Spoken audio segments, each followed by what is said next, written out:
Bismillah, walhamdulillah, wa salatu wa salamu ala rasulillah wa ala alihi wa sahbihi wa man wala. Marhaban bikum wa marhaban bi ustadina wa habibina.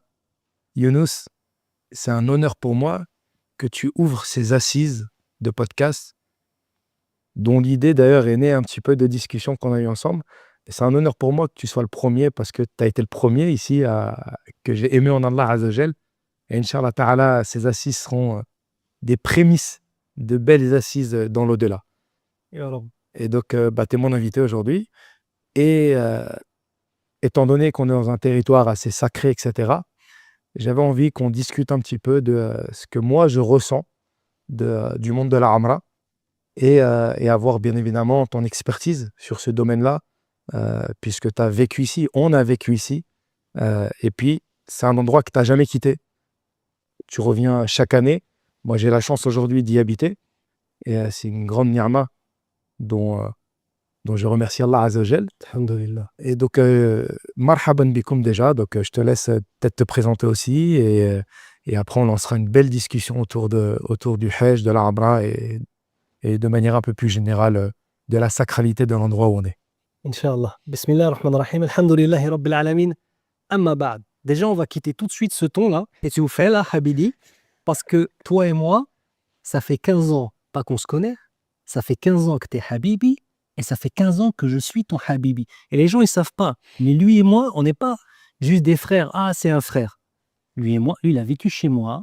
Moi, j'ai vécu chez lui. C'est vrai. C'est mes filles, c'est tes filles. Tes enfants, c'est mes enfants, Habibi. Donc, tu vas m'enlever tout de suite ce On ton va l'enlever. sérieux, d'accord? Par contre, t'as enlevé 5 ans, c'est 20 ans quand tu vois. Ça fait est-ce que nous, on avait 20 ans que ce C'est que... comme dans un vieux couple, tu vois ce que je veux dire? Si tu commences à oublier la date. On s'est rencontrés là. Ah, yallah. Tfaddal. Allah ya Habibi. Ok, Bismillah ar-Rahman ar-Rahim. Alhamdulillah. Mais je peux pas m'empêcher d'être heureux, même si le sujet est assez grave, parce que je suis avec Habibi. Écoute, c'est vrai que je pense que c'est important de réussir à donner aux frères, aux sœurs, un petit peu, les deux, certaines discussions. Parce que très souvent, nos frères et sœurs voient un résultat qui est celui d'un guide de Umrah, d'un da'i durant la Umrah, qui a observé plein de choses, qui a réfléchi, qui a vu des belles choses, qui a vu des choses moins belles, et puis ça tourne dans la tête, on a réfléchi au concept, et puis on donne un résultat. Ou pareil pour la khutbah. Vous arrivez, l'imam fait une khutbah, en fait la khutbah on y a pensé depuis je ne sais combien de jours, et vous arrivez simplement à un résultat. Et je pense que c'est important de pouvoir vous donner aussi cet accès à la réalité de la réflexion qu'il y a derrière. Parce qu'il y a une chose qui est sûre en fait, c'est que le musulman est attentif à ce qu'il voit. Il n'est pas inattentif aux signes qu'il y a autour de lui. Et quand il aime un endroit, il va le jalouser, va vouloir le protéger. Quand il aime quelque chose, il va vouloir le jalouser, le protéger. Et quand on vient à la Mecque et qu'on vient à Médine, Al-Munawwara, l'illuminé par la présence du prophète sallallahu alayhi wa sallam, quand on vient à Médine et qu'on vient à la Mecque et qu'on vient pour la Umrah, on s'attend à voir des pèlerins. Des pèlerins. Et donc on va essayer, ça te va, d'avoir une discussion un petit peu sur ce concept de qu'est-ce qu'un pèlerin? La différence fondamentale entre d'une part un pèlerin et d'autre part un touriste. Est-ce possible d'avoir une nouvelle voie qui est la voie, par exemple, du tourisme religieux? Est-ce que le tourisme religieux, en fait, ça a sa place en islam? Alors, est-ce que ça a sa place dans le monde économique pour faire de l'argent? Habibi, ça c'est sûr, ça a sa place. On pourra, si ça te va aussi, parler de certaines dérives qu'on a vues chez nos frères et sœurs. On a constaté, bien sûr. Ouais, voilà. Et pas une fois, pas deux fois. On n'est pas des haineux qui avons observé quelque chose une fois et ensuite on en a fait un dars, en fait. En fait, moi, je peux me permettre de m'adresser à ta caméra, tu Bien autorises? sûr. C'est ta caméra. Là, si je peux me permettre, mes frères et sœurs, Wallahi, c'est un cri d'alarme. C'est pas juste une discussion, en fait, là. C'est un cri d'alarme sur ce qui est en train de se passer. On assiste à une christianisation de l'islam. On assiste à une christianisation des rites du pèlerinage. Pas christianisation dans le sens où on adore Isa alayhi salam, mais dans certains concepts du matérialisme, de l'argent qui est mis au centre de tout, etc. Donc déjà, je pense que si on arrive à discuter de ça, pour un épisode numéro 1, ça pourrait aller. Qu'est-ce que t'en dis, Halili? Je suis complètement d'accord avec toi. Et tu es parti sur un concept que quand le da'i, toi, tu as l'habitude de faire, par exemple, le khutba, lorsqu'on s'adresse le vendredi quand tu t'adresses le vendredi à tes fidèles, tu contextualises le discours que tu vas amener par rapport à ce que tu as ressenti la semaine, ce que tu as ressenti le mois. Alors parfois, il n'y a pas de ressenti, mais c'est un mois tellement important que tu vas, par exemple, tu rentres dans le mois d'Al-Rajab, tu vas parler du mois d'Al-Rajab, mais il y aura toujours des liens, des connotations avec ce qui se passe, avec le waqi', avec ce que les musulmans ils vivent à ce moment-là. Et donc moi, ma première question, ou plutôt ma première réflexion que j'ai envie de t'amener, c'est que ça fait 20 ans que tu rencontres des pèlerins. Il y a un terme qui a changé en 20 ans, c'est qu'aujourd'hui, le pèlerin, il a l'occasion de prendre un visa touristique. Est-ce qu'aujourd'hui, en 20 ans, euh, qu'est-ce que toi, tu as constaté? Alors, c'est un peu trop large, peut-être c'est un peu trop rapide, mais qu'est-ce que tu as constaté sur le pèlerin? Par exemple, je peux te donner un fait et tu me dis ce que tu en penses. Le pèlerin, aujourd'hui, la moyenne d'âge, elle a littéralement baissé. Aujourd'hui, dans un groupe de 80 ou on va dire de 100, tu as facile 60, 70 femmes. Il y a 20 ans, c'était comment, Younous? Tu peux l'expliquer, tu peux leur expliquer? Parce qu'il y a 20 ans, on a été pèlerin, on était guide, on était là. Comment c'était il y a 20 ans? Ouais, tu es parti directement en fait un petit peu à un des éléments clés de la problématique. Donc on va dézoomer pour ensuite y revenir parce qu'il est tellement important qu'il va nous prendre du temps. Déjà, je pense que il y a dans les gens qui sont nés en Afrique du Nord, en Afrique subsaharienne, et tous les pays, des gens qui sont grandis dans les pays musulmans, une sacralisation des lieux saints qui est dans leur sang. C'est un héritage. C'est un héritage. C'est-à-dire qu'il n'y a même pas besoin de l'expliquer, en fait. Et le côté inaccessible des lieux saints, et le côté de peut-être pourrais-je y aller une fois dans mon existence, conserver cet élément. Comme toute chose, plus un élément est accessible, et moins celui qui porte pas beaucoup d'intelligence lui donnera de valeur. Alors que l'intelligent est celui qui sait remercier son Seigneur de pouvoir obtenir cette chose magnifique plus facilement et plus souvent. Là où celui qui est ingrat envers son Seigneur va tout simplement s'y habituer et va considérer cette chose-là comme étant Un acquis. un acquis et qui n'a pas beaucoup de valeur en fait au final. Où il a même la capacité, il sent qu'il a la capacité de venir. Moi aujourd'hui, j'ai des pèlerins qui sont là au mois de septembre. Tu leur dis, vivez cette Ramadan comme si c'était la dernière. Ils sont capables de dire, oh, mais moi j'ai déjà réservé pour le mois de février, de façon alhamdoulilah. Tu vois? Alors que si, et moi j'aime bien leur dire, et certains de mes pèlerins ils vont se reconnaître dans ça, stop, tu es capable de jurer par Allah que dans une minute tu es vivant? Seul le fou il est capable de jurer par Allah que dans une minute tu es vivant. Qu'est-ce que tu me parles du mois de février? Qu'est-ce que tu me parles du mois de mars? Et c'est parce que c'est devenu, après j'ai envie de te dire, tu vois, avant, pour avoir, c'est des détails, pour avoir un visa avant, tu déposais ton passeport au consulat. Ah, c'était un suspense. Tu vois ce que je veux dire? Il y avait un suspense. Quand tu avais le passeport avec le visa, c'était la fête, tu vois. Aujourd'hui, tu as un visa multi-entrée pendant 1 an. Tu vois le concept? Tu vois le délire un peu? Tu vois, c'est dire qu'au final, tu as l'impression, mais c'est qu'une impression, le shaitan qui joue avec toi, tu as l'impression que c'est un acquis et que je peux venir pendant 1 an, multi-entrée, etc. J'ai 90 jours de possibilité de venir. Or, on sait que... Il y a cet élément-là qui est important, je pense, l'héritage. Donc déjà, pour reconnaître cet élément-là, il va falloir que nos frères et sœurs, maghrébins d'origine, d'Afrique subsaharienne d'origine, arrivent à voir la valeur de leurs parents, de leurs oncles, et arrivent à voir la valeur des gens qui sont en Afrique subsaharienne et qui sont dans le Maghreb. Chose qui n'est pas forcément des plus aisées chez beaucoup, avec un rabaissement systématique de ce qui vient d'en dehors de l'Europe. Finalement, on a des Maghrébins, et on a aussi des Renois, des gens de l'Afrique subsaharienne, qui font preuve quasiment d'un élément hautain digne de personnes dont les convictions ne sont pas recommandables vis-à-vis des gens du bled en tant que tel. Tu vois. Donc déjà, il faut se dire, ah mais les gens du bled, ils avaient peut-être une chose en plus que nous, on a perdu. Mais non, mais parce qu'en fait, à partir du moment où moi j'ai de l'argent et j'ai le passeport rouge, ça y est, je suis au top en fait. Je suis mieux. Voilà. Donc prendre le recul et dire, non, les gens du bled, ils ont des vraies valeurs.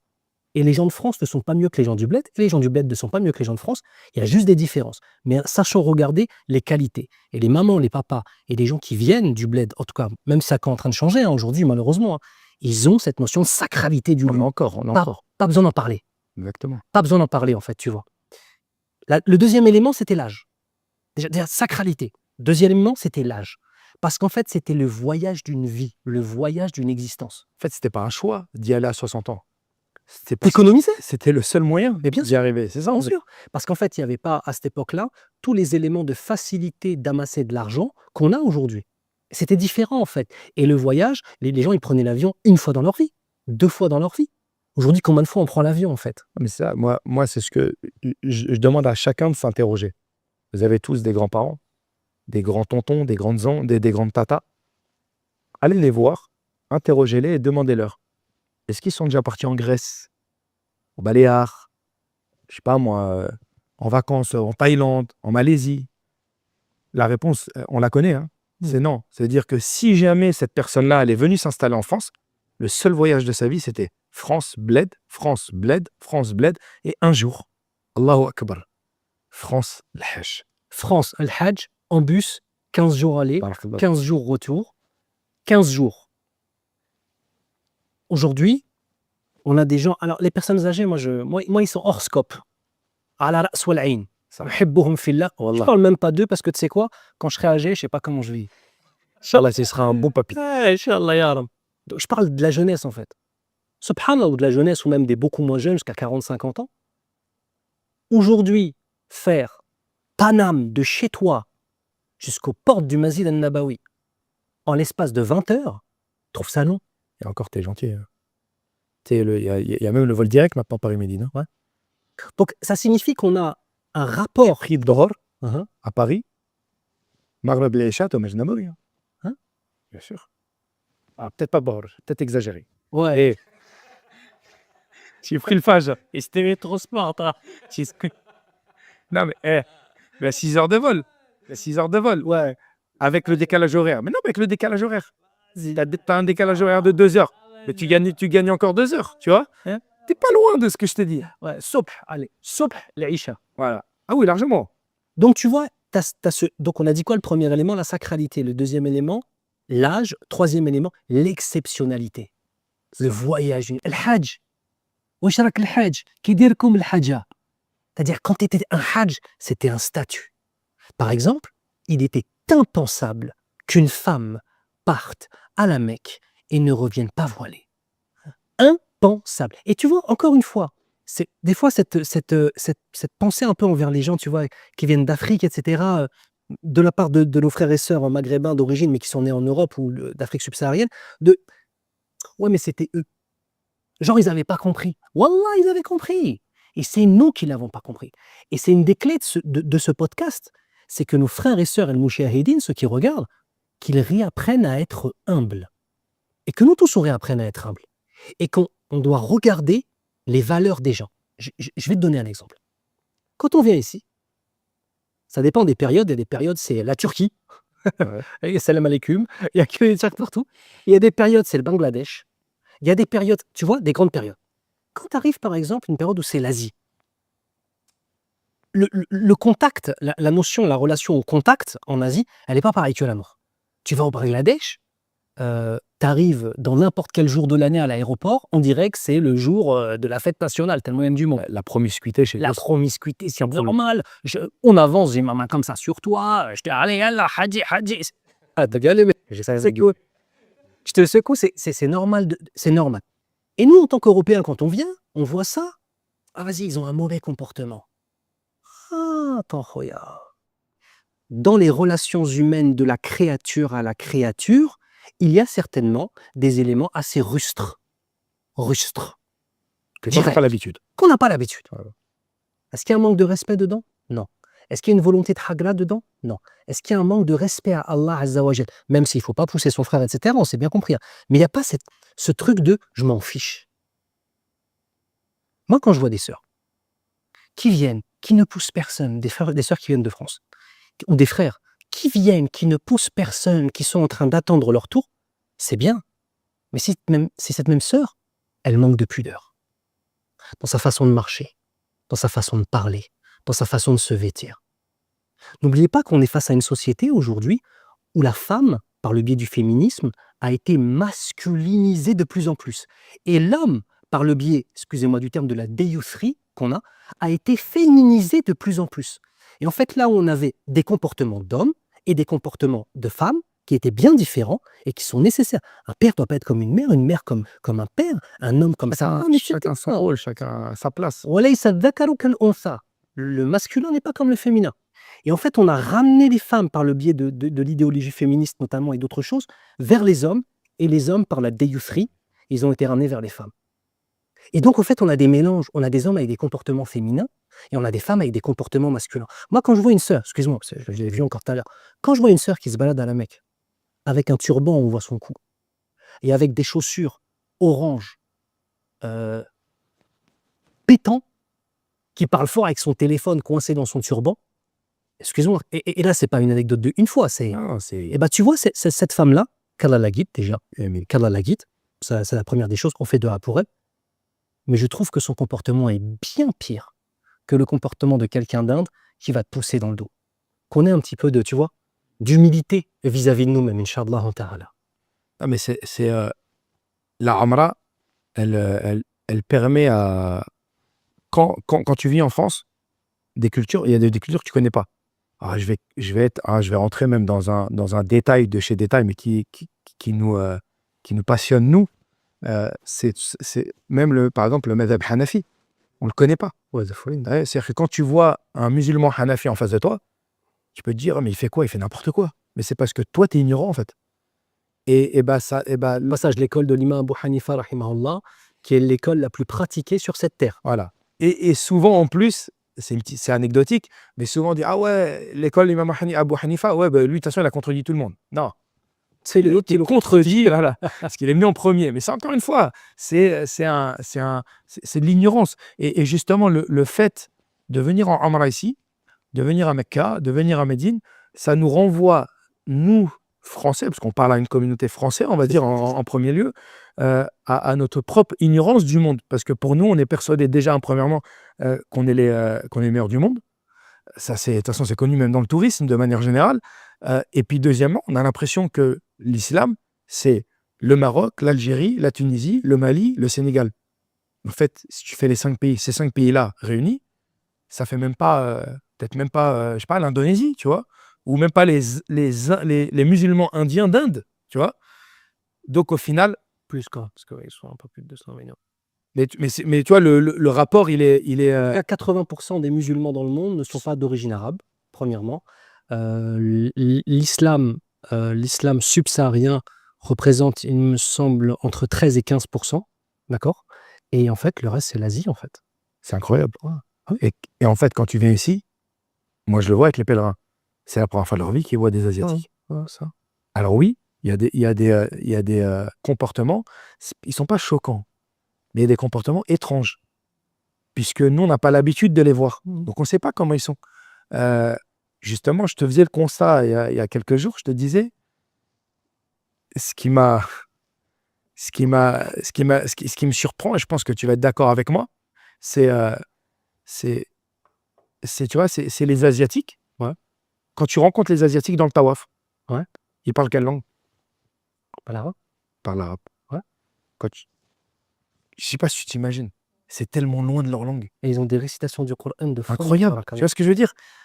Et quand tu médites, quand tu réfléchis, quand tu te renseignes, quand tu t'informes, quand tu sors un peu de ce microcosme français ou maghrébin, etc., ou subsaharien, etc., tu te rends compte que eux, la Amra, ils le préparent dès l'enfance. Mhm. Il y a des permis pour aller faire la Amra, il y a des diplômes pour aller faire la Amra. Je suis en train de parler vraiment de l'Asie, type Indonésie, Malaisie, etc. Parce que quand on dit Asie aussi, les gens souvent ils pensent tout de suite chinois. Ouais, Déjà, tu as l'Indonésie, si je ne me trompe pas, le plus grand pays musulman au monde. L'Indonésie, tu vas avoir la Malaisie, etc. Donc c'est une apparence qui se rapproche à ce que nous on appelle les Chinois. Excusez-moi, hein, je sais que c'est pas les Chinois, etc. c'est des Asiatiques. Nous, on a pas dit Chinois, on a dit Et Asiatiques. ensuite, on a le Pakistan, l'Inde et le Bangladesh, ce sont des Asiatiques. Bien sûr. Et les Arabes de la péninsule arabique sont des Arabes d'Asie mineure. D'Asie C'est mineure. aussi l'Asie mineure. Non, après voilà, l'objectif, c'est d'arriver, l'objectif du constat, c'est d'arriver à pourquoi eux, parce que là, tu as parlé d'une différence d'âge. Attends, il faut qu'on finisse parce qu'on a dit quoi? On a parlé de plusieurs points, dont la différence de l'âge, dont l'inaccessibilité, dont la sacralité, dont un certain comportement qui découle de tous ces éléments-là. Et pour moi, aujourd'hui, les choses qui m'ont le plus marqué avec les pèlerins occidentaux, donc États-Unis, Angleterre, France, etc., c'est cette banalisation d'un nouveau concept, qui est celui du tourisme religieux. Chose qu'on ne voit pas chez les musulmans asiatiques. Ah non, ah non, D'accord. ah c'est le voyage de leur life. Et pourtant, est-ce que ils pourraient pas ne le faire? Ils pourraient pas le faire, ça? Ils pourraient le faire, Ils pourraient le faire. Ils peut-être sont nombreux. peut-être qu'un jour ils le feront d'ailleurs. Peut-être qu'un jour ils le feront. Mm. Est-ce que c'est un problème d'âge? C'est pas un problème d'âge, Ils sont jeunes, hein. Je sais pas si tu as vu les Indonésiens, les Malaisiens. c'est un problème de ce qu'il y a ici, mon frère. Exactement. ومن يعظم ذلك ومن يعظم شعائر الله فإنها من تقوى القلوب. Ceci est ceux qui vont donner l'immensité aux rites qu'Allah Azza wa Jalla a prescrits, dont le Hajj, dont la Umrah, فإنها من تقوى القلوب. Cette action-là, c'est un élément évident, c'est une preuve de la réalité de la crainte révérentielle d'Allah. Donc, ce verset-là nous enseigne quoi? Mafhoum al-mukhalafa, c'est quoi ici? Man lam yu'azzim sha'a'ir Allah, falaysa fihi min taqwa al-qulub. Donc, celui qui ne va pas donner une sacralité au rite du din, et là on parle de la Umrah, et on parle du Hajj, eh bien celui-ci, bien évidemment, la crainte révérentielle, la piété envers Allah Azza wa Jal dans son cœur est manquante en fait. On ne dit pas qu'elle n'est pas présente, mais elle est manquante. Elle est manquante. Donc ça c'est Jusqu'à un point où elle peut disparaître. jusqu'à un point où on oublie, comment on appelle les pèlerins? Les invités d'Allah, Boyouf Ar-Rahman. Ad-Daïf dans la langue arabe. C'est quoi un daïf? C'est ce que tu es aujourd'hui. Allah Allah, Allah yabarak fik. Un daïf c'est quoi? C'est celui qui lorsqu'il vient chez toi n'a aucun souci à se faire sur quoi que ce soit. Et comme il est ton invité, il est sous ta protection. Comme il est ton invité, c'est toi qui vas le nourrir. C'est toi qui vas l'abreuver. C'est toi qui vas l'amener. C'est toi qui vas lui enseigner. C'est toi qui. Tu te rends compte? Si tu fais un lien entre l'invité du Créateur et les invités qu'on a entre nous, entre créatures. Qu'est-ce que le messager d'Allah, qu'est-ce qu'il a dit, sallallahu alayhi wa sallam? Man yu'min billahi wal yawmil akhir. Tu te rends compte? Falyukrim dayfa. Ça, c'est entre créatures. Entre créatures, regarde la place que l'invité, il a auprès d'Allah Azza wa Jal. traduis le hadith? Celui, comment on va traduire ça? Celui qui a une foi véritable. Une foi véritable au jour du jugement dernier. Et la foi en Allah. La foi en Allah et au jour du jugement dernier. Alors je lui ordonne. De quoi? D'honorer, de bien accueillir son invité, de lui donner une place immense. Donc si nous, on a conscience qu'on est Douyouf ar-Rahman, et quel nom a été pris? Ar-Rahman. Ar-Rahman, ça veut dire quoi? Celui dont la miséricorde complète englobe toute chose. Parce que c'est sur le wazn de Fa'lan. Comme Rabban, Shab'an, Mal'an. Ça veut dire Kamel ou Sifa. Le summum de la caractéristique. Donc Ar-Rahman, c'est pas celui qui fait miséricorde. C'est celui dont la miséricorde absolue et parfaite englobe toute chose. On est les invités de celui qui, par essence, va nous faire miséricorde. Donc ça signifie qu'on a un statut. Donc ce statut, tout statut qu'on te donne, si je te dis par exemple, tu es un entraîneur, si je te dis par exemple, tu es un imam, si je te dis par exemple, tu es un père, tu vas avoir par rapport à ce rôle-là des conditions, des obligations. Des droits, des devoirs, bien sûr. Tu peux pas en fait agir n'importe comment quand tu es un père, ou quand la femme est une mère, ou quand tu es la fille d'un tel ou le fils d'un tel ou quoi que ce soit. Ça signifie que tout statut honorifique qui est donné implique des obligations. Exactement. Et en fait, ce qui se passe de plus en plus, c'est qu'aujourd'hui, la Mecque est devenue une destination parmi d'autres destinations. Elle est même parfois plongée dans un combiné touristique. On passe par Dubaï. On passe par Kuala Lumpur, par Singapour, la Thaïlande. Ramener la dunya à l'endroit qui, par excellence, nous a été offert par Allah Azza wa Jal pour nous libérer de la dunya. Si ça, c'est pas un hamel de shaitan. Le mélange des niyat. Regarde, on se pose des questions sur notre sincérité ou pas? On se pose sans arrêt des questions sur notre sincérité. C'est-à-dire, juste, je pars juste à la Mecque. Tu te rappelles qu'on était à Médine, Habibi, toutes les Umrah qu'on a fait ensemble. Les gens, ils savent pas. Les Umrah qu'on a fait ensemble, Habibi. Quand on partait de Médine, qu'on partait dans les bus Saptco, le mercredi après les cours, on partait avec les bus Saptco, il n'y avait personne qui nous voyait. On n'était personne. On avait les poches, tu les retournes, il y a des beaux tontos qui s'envolent tellement on n'avait pas d'argent. C'est-à-dire, il n'y a pas d'histoire d'orgueil possible, on n'était Il personne. n'y a même pas de smartphone. Vous ne pouvez même pas se filmer. Mais si vous voulez, on ne pouvait pas le faire. Barakallahu fi. Avec ça, Émir, est-ce qu'on est sincère dans notre œuvre? Mais avec ça, on a peur. Est-ce qu'on a, Mais monsieur, tu vois, on se posait la question.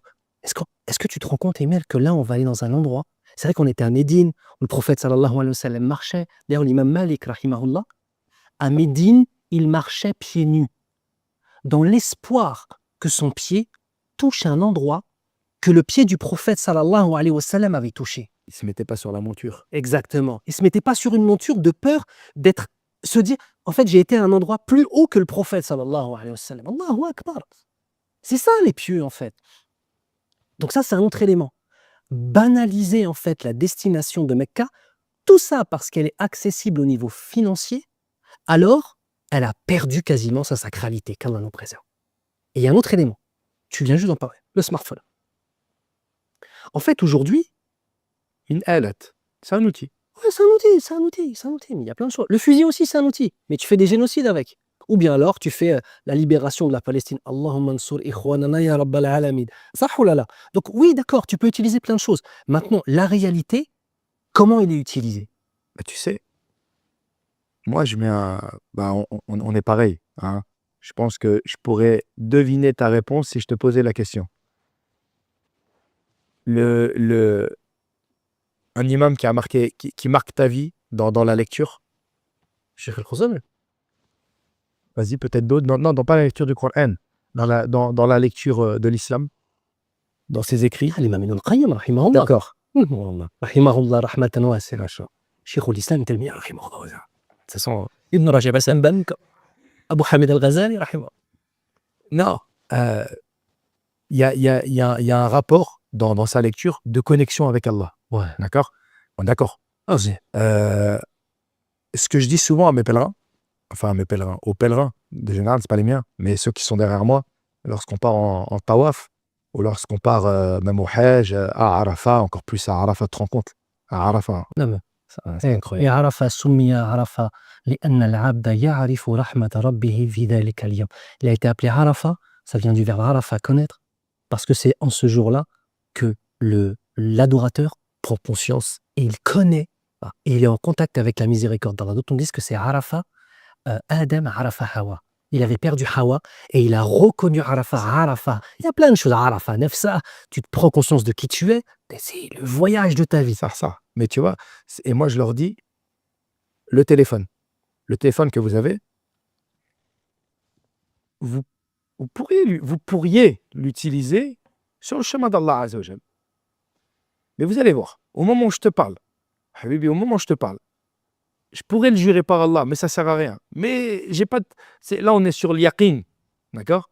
Qu'au moment où je te parle, il y a des gens qui sont connectés en direct sur leur téléphone pendant le tawaf. Ils sont pas connectés avec Allah, ils sont connectés avec TikTok, Instagram, Snapchat, en direct, WhatsApp. Ou même leur famille. Avec leur famille. Moi, ça m'est arrivé. Mais imagine-toi dans quel délire on arrive. C'est délirant, ça. Ça m'est arrivé d'observer. Toi, tu es dans ton tawaf, tu ne demandes rien à personne. Tu es en train de faire dua, tu es en train de faire le dhikr, tu es en train de faire salawatu ala nabi, etc. Tu ne demandes rien à personne. Et en face de toi, tu vois un homme, comme ça, avec sa femme, dénudé, dévoilé, et il est comme ça, il parle. Mais ça veut dire que lui, sans aucun doute possible, s'il est connecté avec son téléphone, tu ne peux pas être connecté avec ton téléphone et connecté avec Allah. Ça déconnecte un des deux. Tu vois ce que je veux dire? Tu vois, Habibi, le rapport aujourd'hui au smartphone, moi je le trouve vraiment très très très destructeur. Au-delà du fait qu'on a beaucoup de jeunes qui passent entre 6 et 7 heures sur leur smartphone par jour, au-delà du fait que ça coupe la communication entre les gens, avec les parents, etc., peu importe, fossé générationnel qui est de plus en plus grand, c'est que regarde, de tout temps, quand on passait un moment profond, on se disait, ça va passer, faut que j'en profite. Ça. Je te regarde. Tu Ça va, Bibi, t'es là. j'ai essayé de mémoriser un On va maximum. prendre la photo là. Qu'est-ce qu'on faisait? On voulait vivre le moment pour l'immortaliser. C'est bon? Ça. Aujourd'hui, dès qu'il y a un truc, on veut immortaliser le moment Bon. sans le vivre. On le vit pas. Espérer le revivre après, mais tu le revis jamais. Parce que tu l'as pas vécu. Ça. C'est-à-dire, Aslan, en fait, t'as filmé, en fait. Aslan, t'as filmé. Et on peut parler du tourisme, on peut parler des paysages, on peut parler de plein de trucs. Mais moi, ce dont je parle là, c'est la Kaaba. Regarde. En fait, à quel moment en fait, à quel moment on a perdu la notion de pudeur avec Allah?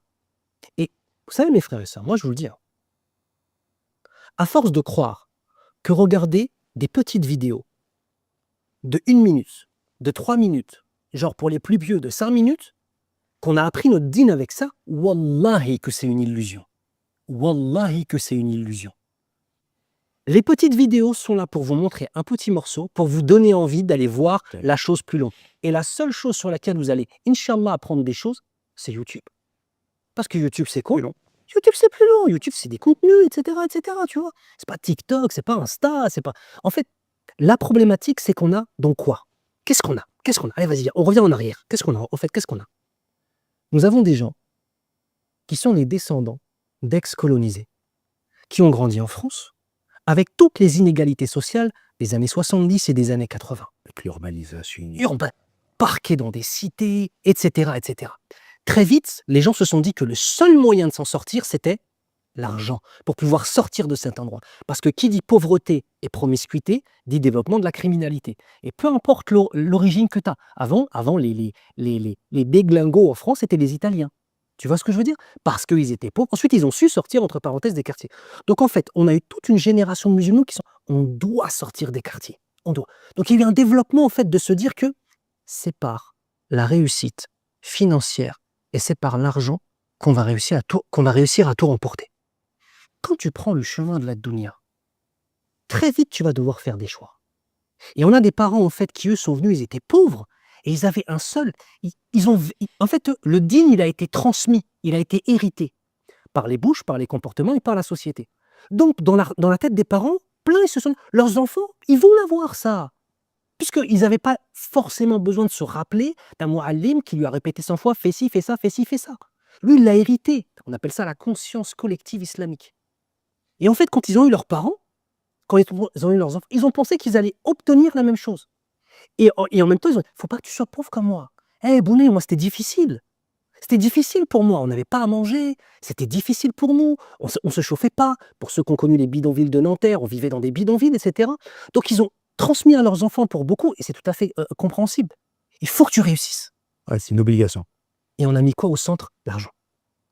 Mais le problème, c'est qu'il faut que tu réussisses, mais à quel prix? Mais puisqu'à partir du moment où ton phare, c'est l'argent, et que la société autour de toi ne t'a pas éduqué des valeurs islamiques avec la conscience islamique de façon globale, mais qu'en fait tu t'es imprégné d'une conscience non musulmane, du matérialisme, de la possession, de l'absence de pudeur, de la montée du féminisme dans le cœur des femmes, qu'est-ce qui reste en fait? Et arrivé à un moment, ces personnes-là, elles reviennent à Allah Azza wa Jal. Ou alors, ces mêmes personnes, elles ont des enfants. Comment est-ce qu'ils vont aborder l'islam? Tu comprends? En fait, il faut qu'on comprenne que notre situation, socialement parlant, elle est dramatique en fait. En fait, on perd progressivement une identité. Oui. D'accord? Oui, aucun doute. Ça peut être une identité déjà, rien qu'un Marocain, il va perdre son identité en étant la 2e ou 3e génération, à part un match de foot qui te rappelle que tu es Marocain, Algérien ou je ne sais quoi, d'accord? Mais sinon, dans ton identité, tu connais même pas l'histoire de ton pays. Ouais. Tu n'es pas imprégné de C'est ton quoi pays. l'identité? Est-ce que l'identité, c'est une couleur de peau, un petit peu de 3-4 mots de Dalija et quelques plats? Ou alors l'identité, c'est avant tout l'histoire, l'honneur, les valeurs. Exactement. Akhi, une identité, c'est des valeurs. Un Maghribi qui n'honore pas son invité, un Maghribi qui n'est pas attaché au Coran avec tout ce qu'il y a eu comme histoire, un Maghribi, et je dis Maghribi ou un Jazairi qui n'est pas... Tu peux dire aussi algérien, parce que on a nos épouses algériennes quand même. Oui, bien sûr. Un Algérien qui n'est pas, peu importe, je dis Maghribi, il n'y a aucun... C'est spécial. Que des problèmes. En plus, t'as vu comme on est des blancs, on dit on n'a pas parlé. Ouais, t'es obligé de dire tout. Bah, les Maliens aussi, c'est sénégalais, tu vois. Après, bon, on va avoir des commentaires. Tu sais, moi, je suis mauricien. Oui, mauricien aussi. En plus, on les a beaucoup aimés, les Mauriciens. C'est vrai, c'est des gens. Machallah. Non, mais tu vois, pas, je donne moi un exemple pour revenir à ce concept de je mène ma vie autour de ma dunya, tu vois. Tu veux pas augmenter un peu la clim, s'il te plaît, là, parce que là, il fait chaud de ouf. T'as chaud là. Moi, j'ai chaud. Mais tu coupes pas le podcast, c'est normal. En attendant qu'il augmente la clim, Inch'Allah ta'ala, parce que là, vous voyez, je suis tout rouge. C'est important, en fait, de comprendre que notre but, en fait, derrière tout ça, c'est qu'on réfléchisse tous ensemble. Et qu'on essaie de voir chacun d'entre nous, et ce qu'on dit, on est aussi nous concernés, chacun d'entre nous, qu'on essaie de voir, tu vois, ouais, un podcast, c'est quoi? C'est rien. On est des hommes, on se donne la main, c'est normal chez les musulmans. Tu vois, donne-moi la main, vas-y, viens, on va au paradis ensemble. Vas-y, viens, on va au paradis. Vas-y, arrête de faire ça. Vas-y, arrête, si tu veux être les Algériens, arrête de faire ça. Viens, on va au paradis ensemble, là, regarde. Tu vois, il faut que les gens comprennent, en fait, que quand on parle de ça, en fait, on est en famille là. On est en famille. On est en famille. On a du vécu avec eux. Il y a sûrement des gens qui sont plus âgés et qu'on respecte et dont il doit y avoir, ils doivent avoir une expérience qu'on n'a pas sur plein de choses. Il y a des gens plus jeunes qui doivent comprendre que nous on est passé par ce que eux ils ont vécu. Et justement, tu vois, je voulais te parler de ça parce que c'est un point dont j'aime parler. J'aime interroger, j'aime faire en sorte que mon frère, que ma sœur, ils s'interrogent sur sa vie. Parce qu'en fait, quand le pèlerin il vient, déjà ça doit être, et nous on a une bonne opinion, on espère que c'est souvent ou c'est tout le temps le plus beau moment de leur vie. Pour beaucoup, c'est une révolution dans leur vie. C'est le plus beau moment de leur vie. Ils ont un comportement impeccable. Les femmes sont pudiques. Les hommes ont de l'honneur. Et ça se passe bien. Il y en a plein pour lesquels ça se passe bien. Mais pourquoi on met un cri d'alerte aujourd'hui? C'est parce qu'il ne faudrait pas que cette minorité vienne manger la majorité. Parce qu'on est passé d'une minorité très faible à quelque chose qui est en train vraiment de prendre du poids. Et donc, regarde, moi, je leur dis, est-ce que vous avez besoin d'un rappel sur la prière? Est-ce que vous avez besoin d'un rappel sur la ilaha illallah? Est-ce que vous avez besoin d'un rappel sur le CM? En règle générale, le pèlerin, tu sais ce qu'il te dit? Non, ça, c'est bon. Les piliers, c'est bon. Et après, tu viens, tu leur poses une ou deux questions, et ils tombent de nu. Et là, ils disent, ah ouais, non, en fait, j'ai besoin d'un rappel. Et bien, tu vois, la prière, et moi, je te demande aussi, toi qui nous regardes, tu vois, de te poser cette question-là. Est-ce qu'aujourd'hui, tu mènes ta vie en fonction de ta prière? Ou est-ce que tu mènes ta prière? Est-ce que la place que la prière elle a dans ta vie, elle est en fonction de ta vie? Est-ce que ton travail a été choisi par rapport à ta prière? Est-ce que tu donnes le reste de tes ambitions, le reste de ton temps qui est resté à la prière? C'est un peu le constat aussi qu'il peut y avoir dans les pays du Maghreb ou des pays d'Afrique subsaharienne. C'est qu'à l'époque, celui qui était étudiant en sciences religieuses, je parle d'une certaine époque, hein, c'était le plus intelligent ou le moins intelligent? C'était plus intelligent. Aujourd'hui, c'est quoi la punition aujourd'hui? Ah, tu réussis pas tes études? T'arrives pas à être en bac général? T'arrives pas? Ok, je t'envoie au bled. Tu vas être un frère. Tu te rends compte? Ah, c'est un truc. Non, mais c'est une dinguerie, ça. Non, mais surtout que à travers le temps, les plus grands intellectuels, parmi les plus grands intellectuels du monde arabe, c'était des machaïrs, c'était des ulama, c'était des savants. Mais tu as dit un truc qui est important, et je t'en ai parlé tout à l'heure avant qu'on commence, là, parce que j'avais noté cette phrase-là. Je crois qu'en fait, il faut être clair sur une chose. On n'est pas en train, en fait, de vous partager la vie d'Émir, la vie Gionos. Lui, il est telle tendance dans l'islam, puis t'as vu, il a une grande barbe, puis il a étudié en Arabie Saoudite, ou alors il a étudié en Égypte, il a étudié à l'Arabie Saoudite, parce que lui, il a fait la Jamia Islamia avec moi. T'es à la Jamia Islamia, les gens, ils savent pas, les gens, que t'étais à la Jamia Islamia. Il y en a qui savent. Il était à la Jamia Islamia. La Jamia, c'est l'université islamique de Médine. Bah oui, bah c'est comme ça. Donc on s'est rencontrés, c'est quand Ami Hassan Hafea, on demande à Allah Azza wa Jal qui lui accorde le meilleur ici-bas et dans l'au-delà, ya Rabbal Alamin, il m'avait mis en contact avec toi et je t'avais rencontré à côté de la mosquée du port de Gennevilliers. Exactement. Et là, tu m'as passé son dossier. Elle n'existe plus. Et j'avais posé ton dossier à Médine et tu avais été accepté. Exactement. 2005. 2005, tu l'as déposé. 2005, tu as été accepté en 2006 ou 2007. Enfin bref, un des deux. Oui, pourquoi je raconte ma live? Je sais pas. On était où? t'en étais au fait que c'était pas ton avis, c'était pas mon avis. Voilà. On a cité le verset. Et quant à ceux qui donnent la grandeur au rite d'Allah Azza wa Jal, eh bien, ceci représente la piété des cœurs. C'est-à-dire que tout ce dont on parle depuis tout à l'heure, le fait en fait de parler aujourd'hui qu'une femme, quand elle vient à Médine et à Mecca, elle doit être voilée décemment, c'est une folie de devoir le dire. Ça. C'est-à-dire, là, on rebelle en fait. L'ordinaire devient extraordinaire. C'est ça, exactement, barakallahu fik.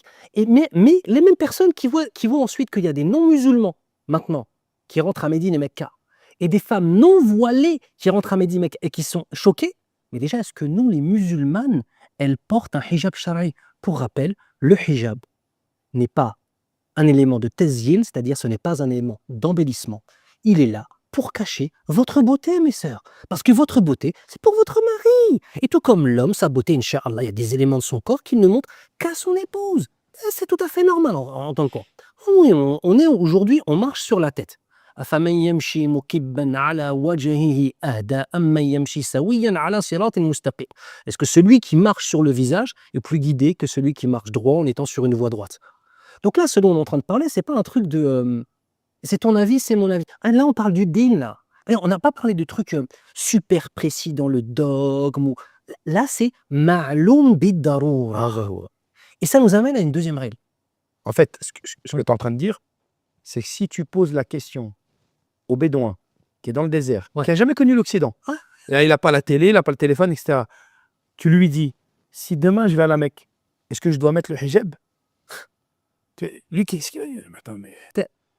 Un campagnard d'Indonésie, un bédouin du désert, un citadin de Kuala Lumpur, un musulman converti au Japon, ou ce que tu veux. Peu importe. C'est le discours là, c'est le discours en fait de ce que nous dit l'islam là-dessus. Ça, c'est un premier élément.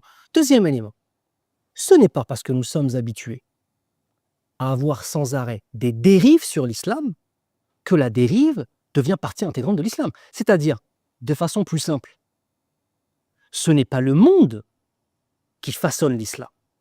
C'est l'islam qui doit façonner le monde. Exactement. Et en fait, à partir du moment où on estime que oui, mais c'est pas grave parce que, mais il n'y a pas de parce que t'es à la Mecque, ya Habibi. Est-ce qu'on peut leur rappeler quelque chose, une règle qui est propre à Mecca? Ouais. Cette règle-là, elle est inexistante ailleurs dans le monde. Tu fais le rousse quand tu rentres? Si tu veux, mais c'est pas que ça. Regarde. Celui qui fait un péché à Mecca, tu peux leur expliquer? C'est décuplé. Allah Azza wa Jalla, qu'est-ce qu'il dit? وَمَنْ يُرِدْ فِيهِ بِإِلْحَادٍ بِظُلْمٍ فَنُذِقْهُ مِنْ عَذَابٍ أَلِيمٍ. Allahu Akbar. وَمَنْ يُرِدْ فِيهِ. Il l'a pas fait. Il a juste voulu le faire. Il a eu l'intention de faire. Il y a pensé. D'accord? Celui qui a cette idée-là, alors d'une injustice, d'un péché, d'accord? Qu'est-ce qu'Allah il nous dit? On lui fera goûter un châtiment douloureux. Pourquoi? Parce que quand tu viens ici, là on est à la Mecque, hein, que les gens comprennent, on est à la Mecque. Quand tu viens ici, à l'intérieur des houdoud du haram, tu as été invité par Allah, tu étais rien, tu étais insouciant, tu étais pécheur, tu étais perdu. Parce que sans Allah, on est perdu. Tu étais loin, tu étais à 5000 km, tu étais à 8000 km, tu étais à 10 000 km. Tu étais pauvre. Allah, c'est lui le riche. Toi, tu étais pauvre. Il t'a ramené ici. Ici, on ne veut voir de toi que le meilleur de ton visage. Et tu ne peux que donner le On meilleur. ne veut pas tes défauts. Mais si tu donnes pas le meilleur ici, tu vas donner où le meilleur? Barakallahu fik. Barakallahu fik. Tu vois, il y a une histoire que j'avais lue dans l'explication de Al-Shama'il al-Muhammadiyya, livre extraordinaire de l'imam al-Tirmidhi. Les nobles caractéristiques morales et physiques du messager d'Allah. Sallallahu. Sallallahu alayhi wa sallam. Comment il était, comment il mangeait, comment il dormait, comment il parlait, etc. En fait, ce livre, ça doit être un livre de chevet. Et dans cette explication-là, il parle de comment le comportement qu'il avait avec la Mecque, avec la Kaaba, comment il aimait la Mecque, comment il aimait la Kaaba. Parce qu'il faut le rappeler, cas où ils ne le savent pas, c'est que le messager d'Allah, c'est un Mécois, pas un Médinois, c'est un Mécois. Il est mort à Médine, mais 53 ans de sa longue et très belle vie, il l'a vécu à Mecca. Le messager d'Allah, il était attaché à la Kaaba à un tel point que quand il choisit la grotte de l'Hira, c'est parce que de là-haut, de ces 600 mètres et quelques, il y avait une fente, on pouvait encore voir la Kaaba.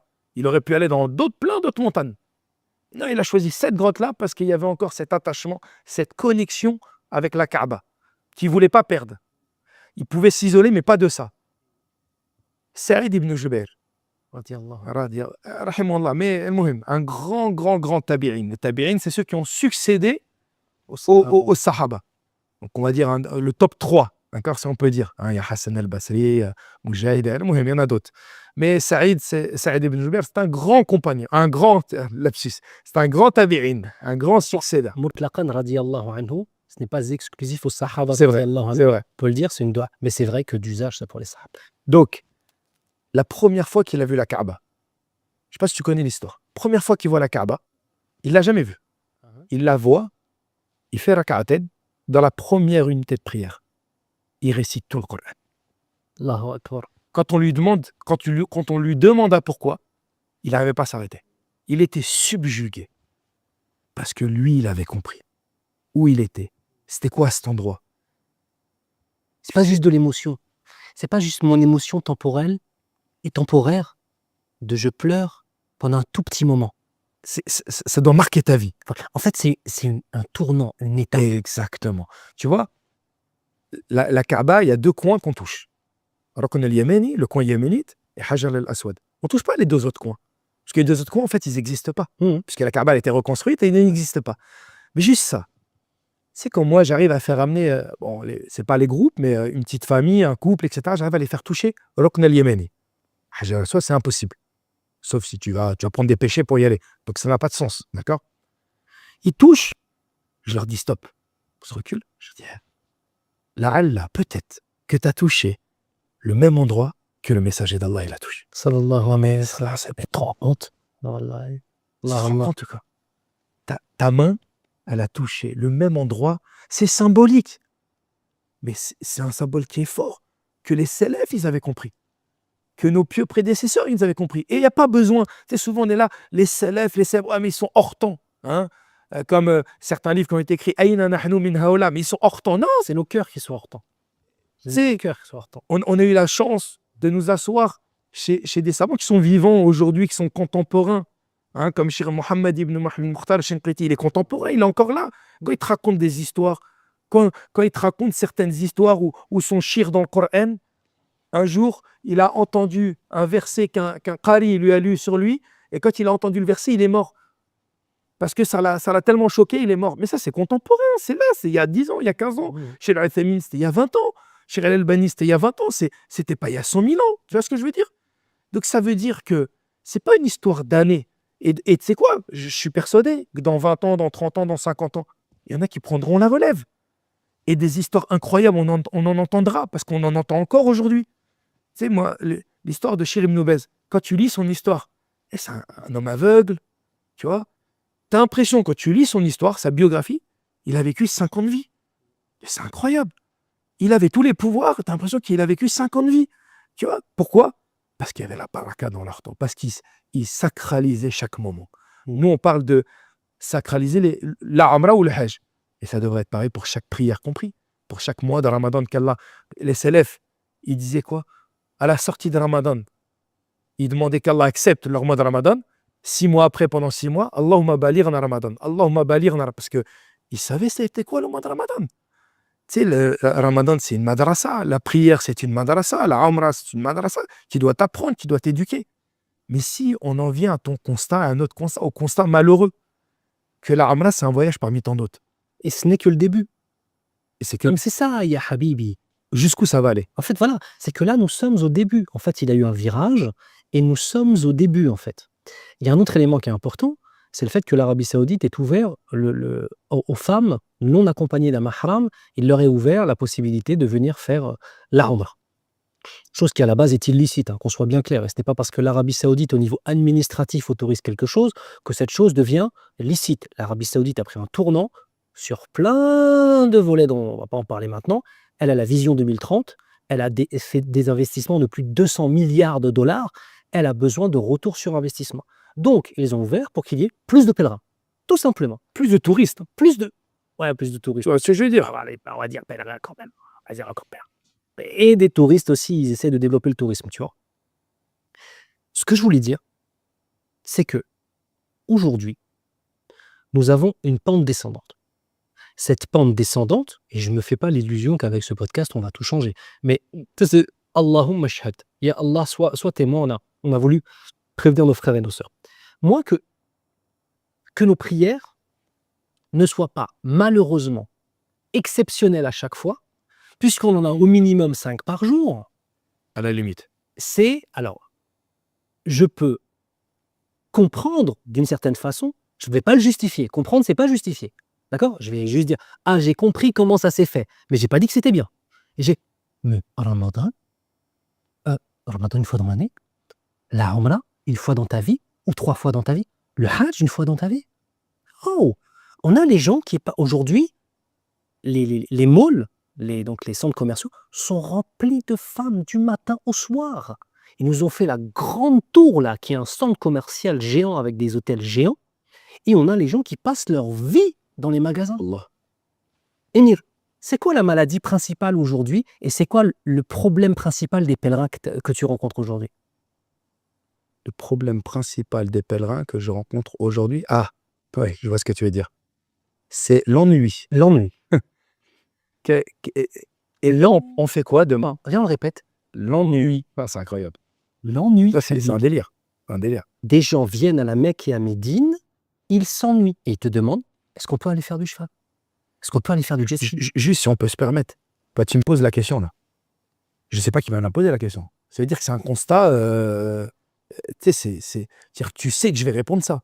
Oui. Parce que c'est le constat naturel. Ah oui, qui aiment dire les gens. C'est l'intuition. C'est une info là. Est-ce que je vais m'aller préparer au début, après on a dit.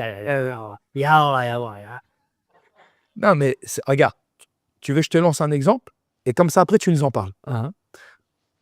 Émir, c'est la marque. Alors, il faut savoir, comme ça vous comprenez, moi j'habite ici aujourd'hui, mais pendant très longtemps, j'ai fait des voyages. Donc je faisais 10 jours par mois, je prenais un groupe, et voilà, c'était magnifique. Pourquoi? Parce que tu prends les pèlerins à Paris, tu les ramènes à Paris, mais sauf qu'entre-temps, il y a eu un petit voyage à Médine et à Mecca. Donc si tu as bien fait ton boulot, quand ils rentrent à Paris, tu les reconnais pas. Tu sais, je leur dis toujours, mais je leur dis toujours, tu sais, quand tu vas au ski, ça se voit sur ton visage. Eh bien, ça doit se voir encore plus que le ski. Tu vois, bah oui, là, les lunettes et tout, tu vois, il faut que ça se voit encore plus. Tu vois ce que je veux dire? Et certains pèlerins, et encore une fois, je blâme pas le pèlerin qui me dit ça. D'accord? Bon, toi, tu vas peut-être le blâmer. Mais moi, j'essaye juste de. Tu sais quoi? Je préfère qu'ils me le disent. En vérité, je préfère qu'ils me le disent. Comme ça, au moins, on peut travailler sur quelque chose. Toi, ton travail, c'est un travail d'éducateur des pèlerins. T'as pas la même chose que moi. Moi, par exemple, je suis pas guide. Je n'arrive pas à être guide. Moi, je fais la Ramadan une fois par an avec mes élèves. Ouais, je suis pas guide. Toi, ton rôle, c'est de les éduquer. Donc, forcément, tu dois être plus doué. Ils viennent avec leurs défauts, ils viennent avec leurs manquements. Je sais pas, moi, un pèlerin, tu vas dire, il est nous, Mohamed Sansem, il sait même pas qu'il est né à Mecca, que sa maman s'appelait Amina, que son papa, il s'appelait... Il connaît pas tout ça. Pour moi, c'est grave. Moi, Jérémy, je peux pas admettre ça. Moi, Eric, non plus. Tu vois, tu sais, tu disais, ouais, chaque prière, etc., ok, tu essayais de comprendre, mais sans justifier. Mais Habibi, quand tu comprends pas l'arabe, quand tu pries, je sais que je sors un peu là, mais on va revenir après. Non, mais c'est ça, c'est un podcast. Regarde. Mon life. Quand toute ta vie, tu pries avec 3 sourates, mais c'est normal que tu trouves pas de plaisir à adorer Allah Azza wa Jal. Tu sais, ne pas savoir lire le Coran en arabe, c'est une dinguerie. Regarde, je vais plus loin. Celui qui connaît 3 sourates, à la fin de sa prière, tu lui dis, hop, t'as récité quoi? Il sait même pas ce qu'il a récité. Pourtant, il en connaît que 3. Le hafir, qui connaît tout le livre d'Allah, il est capable de dire ce qu'il vient de réciter. Parce que le Coran, ça l'a marqué. De toute façon, tout simplement, celui qui a mémorisé tout le Coran, il a passé tellement de temps dessus que de base, il est mieux que celui qui ne l'a pas appris. Moi, j'ai un grand respect, un immense respect. Bah, c'est le Coran, bien évidemment. D'accord, tu vois. Le pèlerin, quand il vient et qu'il dit, au milieu de son voyage, pour revenir à la base de notre réflexion, Émir, on fait quoi demain? Comment récompense les agences de manière générale, les agences sérieuses, qui proposent on va dire, un panel d'activités qui sont cadré, légiféré dans l'islam, une visite à Médine. Tu te rends compte? Alors vas-y, on va partir du principe, on a 8 jours pleins. Sur ces 8 jours pleins, tu as, de manière générale, hein, c'est ce qui est un peu commun à beaucoup d'agences, tu as une visite à Médine, une visite à Mecca, et tu as une Umrah. Parfois, tu as une deuxième Umrah. Bon, on va pas rentrer dans la discussion, est-ce qu'il y a une deuxième Umrah ou pas, mais elle existe. Moi, je vois qu'on peut la faire, donc après, il y a un khilaf. Dans le madhab, tu sais, je vais pas te l'apprendre. Donc ça fait, sur 8 jours, tu as 4 jours où tu as une activité. C'est pas comme si, pendant 8 jours, tu n'as rien. Non, tu as quand même 4 jours avec des activités, et des nobles activités. Tu sais quoi, on peut même rajouter, parce que moi, nous, on aime bien, on fait une journée où on va au Baqi', on va enterrer un mort. Bon, ça, c'est pour les hommes, tu vois. Allez, tu rajoutes une 5e activité. Tu sais quoi, à Médine, on a rajouté aussi une visite de l'université islamique de Médine. Tu vois. Je te parle de pèlerins qui ont eu ça, qui ont eu donc 6 jours sur 8 d'activité, et carrément, ils te viennent te dire, Émir, on fait quoi demain? Tu lui dis, bah, demain, c'est journée libre. Tu sais, on en est venu à avoir des termes qu'on disait dans le tourisme de masse, en fait. Aujourd'hui, c'est journée, comment ils appellent ça, pas journée libre, là. Il y a un terme, là, tu vois. Oui, tu m'as compris. Tu vois. Et je lui dis, bah, c'est ça. Il me dit, ah, mais je vais m'ennuyer, moi, demain. Il y a Baby, t'es à Mecca. Comment tu réponds à ça? Comment tu réponds? Parce que moi, je suis peut-être trop gentil. Toi, tu réponds quoi? Non, mais parce qu'en fait, ça, c'est qu'un symptôme. C'est pas la maladie, là. C'est qu'un symptôme d'une maladie. Il dit pas qu'il est malade. La maladie, c'est le fait d'avoir pris son propre désir et d'avoir pris le loisir comme une divinité en dehors d'Allah. La hawla. Il est séparé de sa divinité. Pourquoi tu penses qu'il y a plein de pèlerins? Alors, il y a plein de pèlerins qui sont bien, on se bien d'accord, c'est bon. Je vous aime pour Allah. Il y a plein de pèlerins bien, alhamdoulilah. Là, on parle des problématiques. On est en famille, on parle des problématiques. On parle de ceux qui ont ce problème et on parle de ceux qui vont venir. Si sans venir. C'est ça le principe. Et pour qu'ils ne le fassent pas, et surtout ceux qui vont voir, ils vont dire, ah ouais, c'est vrai, les frères, ils avaient raison, tu vois. Donc, qu'est-ce que je disais juste avant? Tu parlais du... Arrête. Ça va. C'est bien, toi. Kif halak. Allah yahdik. Mais parce que les gens, ils savent pas, il est 1h du matin. Et je pars à 8h30 demain à Jeddah pour aller faire des enregistrements avec toi. On est fatigué. On est fatigué. J'ai tapé 2 nuits blanches avant. Bon, qu'est-ce que je disais, non? On est en train de parler d'un truc important. Tu vois, la fatigue, Allahu Akbar. Oui, Allah. Il y avait autre chose dont je voulais parler, qui est super important. Et je l'ai oublié aussi, mais ça va revenir. C'est le symptôme. C'est le symptôme de la maladie. Et cette maladie, c'est le fait d'avoir pris les loisirs comme étant une divinité. Je vais t'expliquer dans quoi vivent les gens aujourd'hui. Écoutez bien. Désir. Frustration de ne pas avoir. Obtention. Lassitude. Désir. Frustration de ne pas avoir. Obtention. Lassitude. C'est un cercle. Un cercle vicieux. On désire obtenir quelque chose. On met toute son énergie pour obtenir la chose. On est frustré de ne pas l'avoir. Et quand on l'a, très vite, on est lassé. Mais pourquoi? Parce qu'on veut remplir nos cœurs avec de la matière, de la dunya, alors que ton cœur, il a assoiffé du dhikr d'Allah Azza wa Jal. Cette vie d'ici-bas est maudite, et ce qu'elle contient est maudit, sauf le rappel d'Allah Azza wa Jal. N'est-ce pas par le rappel d'Allah Azza wa Jal que les cœurs s'apaisent? Donc en fait, on a des cœurs. C'est ça la matière qu'on a à l'intérieur. Et moi, en fait, j'ai pas le fait de remplir mon cœur de spiritualité, de relation avec Allah Azza wa Jal. Spiritualité, me sortez pas les trucs de bouddhisme et de machin. Spiritualité orthodoxe, de croyance en Allah Azza wa Jal, de la connaissance de ses noms et de ses attributs, de la connaissance du tawakkul, de s'en remettre à lui, de son amour, de recevoir son amour, de lui donner notre amour, tout ça. Donc si mon cœur, je lui donne pas ça, je vais être obligé de remplir avec d'autres choses. Mais ces choses-là, à peine elles touchent le cœur, parce que c'est des illusions. Et c'est pour ça, quand tu as pris l'illusion et tu as pris tes loisirs en tant que divinité, tu es toujours en train de le remettre et tu n'es jamais heureux. Et t'es pas. Alors que quand tu as Allah Azza wa Jalla dans ta vie, T'es pas rassasié, en fait. comme ils disent les salafs, Ma wajada alladhi wajada Allah. Man wajada Allah, wajada kulla shay. Wa ma adaa alladhi adaa Allah. Man adaa Allah, adaa kulla shay. Qu'a-t-il trouvé celui qui a trouvé Allah? Celui qui a trouvé Allah, il a tout trouvé. Et quand celui qui a perdu Allah, il a tout perdu. Et mes frères et sœurs, je ne vous parle pas simplement de faire vos 5 prières. Je vous parle de l'immensité de l'islam. Je vous parle d'un système qui vient prendre en compte ton cœur, ta réflexion, ton idéologie, le modèle familial. C'est quoi être un homme en islam? C'est quoi être une femme en islam? C'est quoi être un enfant en islam? C'est quoi être un citoyen en islam? C'est quoi être une personne, un entrepreneur en islam? Tous ces éléments-là. Alors que nous, on fait quoi? On veut façonner l'islam à l'image du monde qu'on a aujourd'hui qui est dominé par la consommation. Donc en fait, un consommateur qui ne fait que consommer, même les vidéos, ils consomment des contenus, les gens. On consomme du contenu islamique. Et moi, à ma tête, elle est un peu connue. Les gens, quand ils me rencontrent, tu crois qu'ils connaissent mon prénom? Tu crois qu'ils savent ce que j'ai raconté? Ils l'amènent, rahimahullah. Ah, salam alaikum, imam, ça va? On peut prendre un selfie? Je dis, après, ça me gêne. J'aime pas prendre des photos, barakallah, fik. Je dis, je veux pas le froisser. Les gens, en fait, Tu sais, on consomme. on a ce Il constat-là. a rahimahullah, bien sûr. On a ce constat-là sur les vidéos et tu as été le premier à me mettre un zoom, une loupe sur ce concept-là. Par exemple, tu peux avoir des vidéos en 10 parties. La première partie, elle fait combien de vues? Et la 10e partie, elle fait combien de vues? C'est-à-dire, par exemple, la vie de Ali ibn Abi Talib, radiyallahu anhu, elle fait 10 parties. Bah forcément, dans la première partie, tu vas parler de quoi? De sa naissance ou de son tout début de vie. Mais si tu as 100 000 personnes qui ont regardé la première partie et tu as 2000 personnes qui ont regardé la fin, c'est-à-dire que la mort d'Ali, elle ne t'intéresse pas. Ou, tu vois ce que je veux dire? Ça veut dire qu'en fait, tu as regardé et ça t'a pas plu. Mais en fait, c'est à la limite que ça te plaise pas. Maintenant, interroge-toi. Est-ce que tu as répété cette action-là plusieurs fois dans ta vie?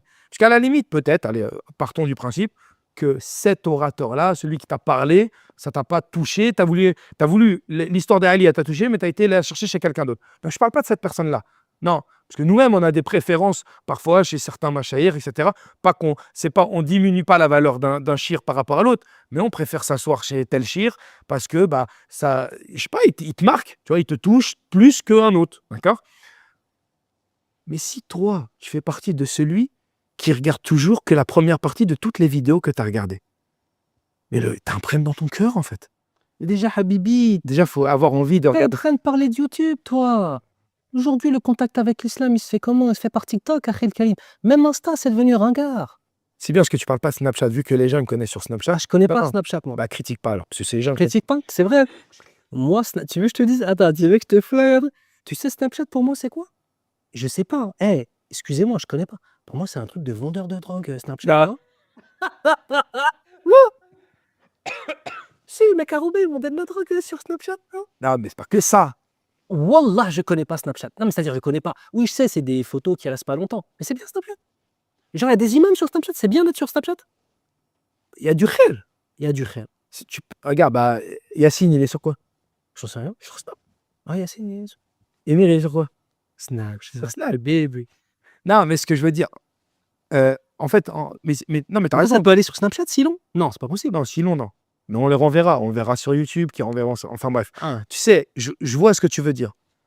Tu sais, YouTube, les shorts là de YouTube, c'est du Snapchat. Hein. Ouais, je sais. Je veux dire, D'ailleurs, j'en ai fait plein ces derniers temps, mais non, mais tu vois ce que je veux dire, c'est dire que je comprends ton concept. En fait, c'est le même concept que quoi? Que ce que nous, on a connu quand on était talib. Il y a des livres, il y a des tout petits livrets. Mais sauf que les tout petits livrets, c'est les écrit. titres. Il y avait quand même des fawaïd, là. Mais c'est ça, tu vois ce que je veux dire, c'est des titres. C'est que c'est écrit par nos machaïrs, en fait. Donc, quoi qu'il arrive, c'est un trésor. Tu vois? Donc, attends, on est en train de parler du pourquoi c'était simplement un symptôme d'une maladie plus profonde. Et la maladie plus profonde, c'était quoi? C'était finalement d'avoir pris les loisirs comme une divinité. Ça, c'est super important, mes frères et sœurs. C'est une des maladies du siècle. On a pris le fait. Et un loisir, c'est quoi? Allez, viens, on avance, un loisir, c'est quoi? Spirituellement parlant, c'est quoi un loisir? Eh ben, khoya, c'est juste le fait de prendre un temps pour arrêter de réfléchir sur toi-même. Et c'est une des raisons pour lesquelles, durant Ça nourrit ton âme, mais pas du bon côté. Voilà, en fait, t'es en train de remplir ton âme de quelque chose pour éviter la chose que le croyant fait de base. C'est quoi? Je me regarde moi-même, je me remets en question. Je me questionne, je fais le bilan. Donc en fait, avec tous ces loisirs, attends, un pèlerin, mais il doit être en train de pleurer toute sa life de son pèlerinage, en fait.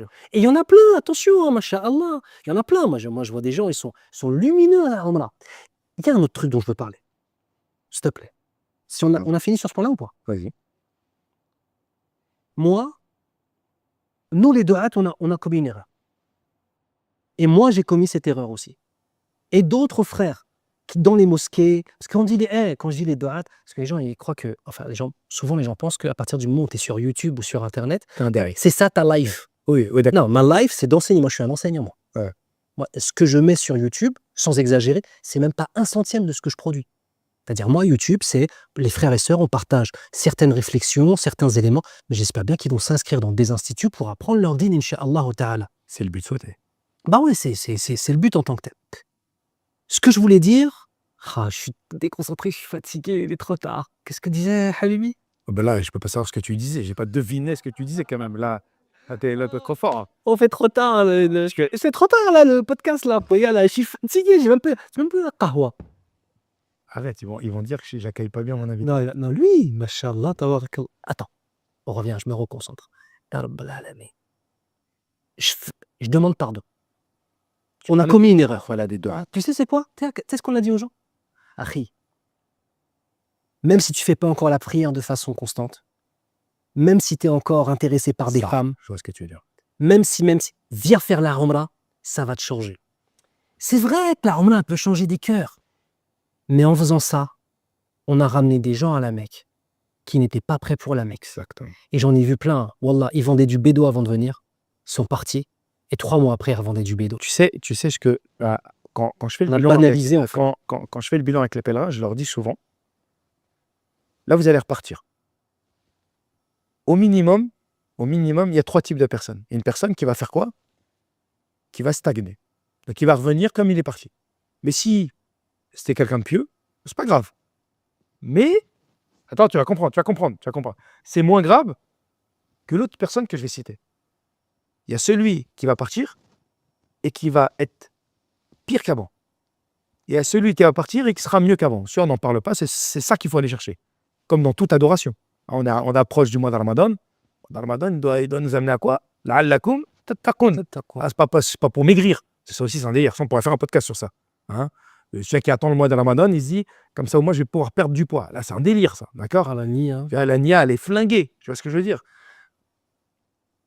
Et je dis souvent que celui qui revient et qui va être pareil qu'avant, eh ben, automatiquement, s'il ne fait pas un autre travail sur lui, sa foi va baisser. Parce qu'il va dire, même en venant à la Mecque, et là c'est l'intelligent qui se dit ça, je n'ai pas changé, khalas, c'est que je suis perdu. Et il va désespérer. Et on sait à quoi mène le désespoir. Le désespoir, il peut même amener jusqu'au kufr. Tu vois? Et qu'Allah nous en préserve. Et donc c'est pour ça la mécréance. Et c'est pour ça que ce concept-là, c'est vrai ce que tu dis. C'est vrai ce que tu dis. Moi j'étais le premier, mais pourquoi? Parce que on avait la vision des pèlerins d'avant. Et parce qu'on se disait qu'ils allaient. Voilà. C'est-à-dire, maintenant. On a une bonne image. Voilà. Tu me sors quelqu'un d'une famille où il y a un héritage islamique. C'est ça. Et lui, il est parti, ou elle est partie dans des choses qui ne sont pas recommandables. Mais elle a cette sacralité de la connaissance, du Coran, des liés. Cette personne-là, wallah, viens, Habibi. Non, mais je ne mérite pas. Viens, Habibi, viens. Parce qu'en fait, lui, regarde, c'est comme un récipient. Il y a des récipients qui sont propres et il y a des récipients qui sont trop sales encore. Un récipient propre, même s'il n'est pas rempli, viens à la Mecque, on va te remplir. Un récipient qui porte des choses dans son cœur qui sont trop sales, Allah Azza wa Jal peut poser un miracle et lui nettoyer son cœur. Et ça arrive plein de fois, c'est arrivé, alhamdoulilah. Donc moi, il y a personne, je dis, ne viens pas. Il n'y a pas ça. Mais ce que je veux dire, c'est qu'on doit responsabiliser les gens et leur dire, pèlerin, c'est sacré. La Mecque, c'est ça qui est sacré. Habibi, j'ai rencontré un pèlerin, il fume. Un pèlerin de France. On y haram. Parfois, on y haram. Wallah, je l'ai vu de mes yeux. Mais tu viens à la Mecque, il te demande, est-ce que c'est min mamnou'at al-ihram de fumer? C'est le mamnou'at al-islam, pas. Tu vois ce que je veux dire? C'est un délire, en fait. C'est... Non, mais t'es pas assez tolérant, toi. Mesquine, celui qui fume. Wallah, t'arrêtes de fumer avant de venir à la Mecque. Et tu sais quoi? Et il s'arrête de fumer en un jour. Et c'est dur, et bah patiente, akhoya. Et si t'arrêtes pas de fumer, si Tu t'arrêtes vois? pas de fumer mec, à quand tu vas arrêter de fumer? Non, mais même, on revient encore à ce que j'ai dit tout à l'heure. La féminisation des hommes. Et un homme, c'est un homme. Un homme, c'est un bonhomme, khoya. Un homme, c'est sahib mawaqif. Un homme, il dit, oh, ça va changer. Je fais. C'est ça un homme, en fait. Non, parce qu'en fait, c'est difficile. Parce qu'en fait, je fumais 10 cigarettes par jour et j'ai dit, mais tu vas à la Mecque, frérot. Tu vas à la Mecque, mon frère. Si tu changes pas à la Mecque, tu vas changer où? Et en fait, on a de plus en plus. Pourquoi? Parce que c'est pas grave. Rien n'est grave. Perdre son téléphone, c'est grave. Wallah. Mais fumer une cigarette à la Mecque, c'est pas grave. Encore, je te dis, on a des sœurs, elles viennent à la Mecque ou à Médine. On voit leur coup. Mais t'es venu ici pour commettre des péchés. D'accord, tu portes pas le hijab. Et moi, je vous le dis, hein, mes sœurs, le hijab ne devient pas obligatoire une fois que vous allez à la Mecque. Wallah. Le hijab, il est obligatoire depuis que tu es pubère, ma sœur. Et aller à la Mecque, bien évidemment que c'est une aberration encore plus grande. Mais tu vois, en fait, c'est pour ça que je parlais tout à l'heure de la christianisation des rites et même de l'islam. Regarde. Et vous parlez à un ancien chrétien. Dans la chrétienté, on te parle que de l'amour. Dieu est amour, Dieu est lumière, Dieu notre Père. C'est un cantique, ça. Dieu est amour, Dieu est amour. Jésus n'est qu'amour, il n'est qu'amour, il n'est qu'amour, il n'est qu'amour. Et donc, en fait, dans leur message, il n'y a jamais un moment où on va dire « mais il faut que tu changes ». On te dit non, il t'aime tellement qu'il va te pardonner. En islam, c'est Il pas va t'aimer comme ça. comme t'es. Comme t'es. Voilà. C'est plus profond, mais bon, mohim. Regarde, en islam, Allah Azza wa Jal, il a des noms. 99, en vérité, plus que 99, mais on dit les 99 noms d'Allah Azza wa Jal. Il y a Ar-Rahman, celui dont la miséricorde absolue englobe toute chose. Ar-Rahim, celui dont la miséricorde fa'il ne cesse de se renouveler. Al-Ghaffar, celui qui pardonne avec intensité. Al-Afou, celui qui pardonne et ne laisse pas de traces. Peut-être il y a tout ça. Mais il y a aussi quoi? Shadid al-Iqab, durant châtiment. Al-Jabbar, le dominateur suprême. Al-Aziz, le tout-puissant. Et en fait, on est arrivé à une sorte de dawa assez étrange, en fait, où à partir du moment où tu ne dis pas aux gens ce que leurs âmes ont envie d'entendre, t'es pas bien. Exactement. Mais attendez, mais s'il vous Trop plaît, dur. t'es trop... Mais regardez comment parle le prophète, sallallahu alayhi wa sallam. Non, le prophète, il a toujours été doux. Wallah, il n'a pas été doux. Bon, on est sur Internet, des trucs qu'on peut pas dire, mais allez voir les batailles du prophète, sallallahu alayhi wa sallam. Le messager d'Allah a-t-il déjà ri? Bien sûr. Le Nabi, sallallahu alayhi wa sallam, il a Souvent. Non, papa. C'est ça, tu vois ce que je veux dire? C'est difficile. C'est ça la chose. Souriait. Et parce qu'en fait, c'est les Arabes, c'est un honneur, c'est l'homme. Tu vois, l'homme arabe. L'homme, tu vois, et t'as vu, là, nous, on n'est pas des Arabes. L'homme arabe, c'est un modèle, l'homme arabe. C'est un patriarche. C'est celui qui possède, celui qui protège, celui qui amène la sûreté. Et c'est celui qui est obéi. Pas simplement les hommes aujourd'hui. Oh non, les femmes me demandent protection, machin, mais elles veulent pas obéir. C'est pas comme ça, en fait. Les hommes ont une autorité sur les femmes, tu vois. Donc on a ces modèles-là. À partir du moment où on a des musulmans et des musulmanes qui prennent l'islam dans son ensemble, et c'est pour ça que tout à l'heure j'ai dit, le modèle de c'est quoi un père, de c'est quoi un mari, de c'est quoi une épouse. Il y a plein, tu sais Habibi Emir, la Umrah elle-même, elle n'est qu'un symptôme. Il y a des maladies qui sont des maladies idéologiques.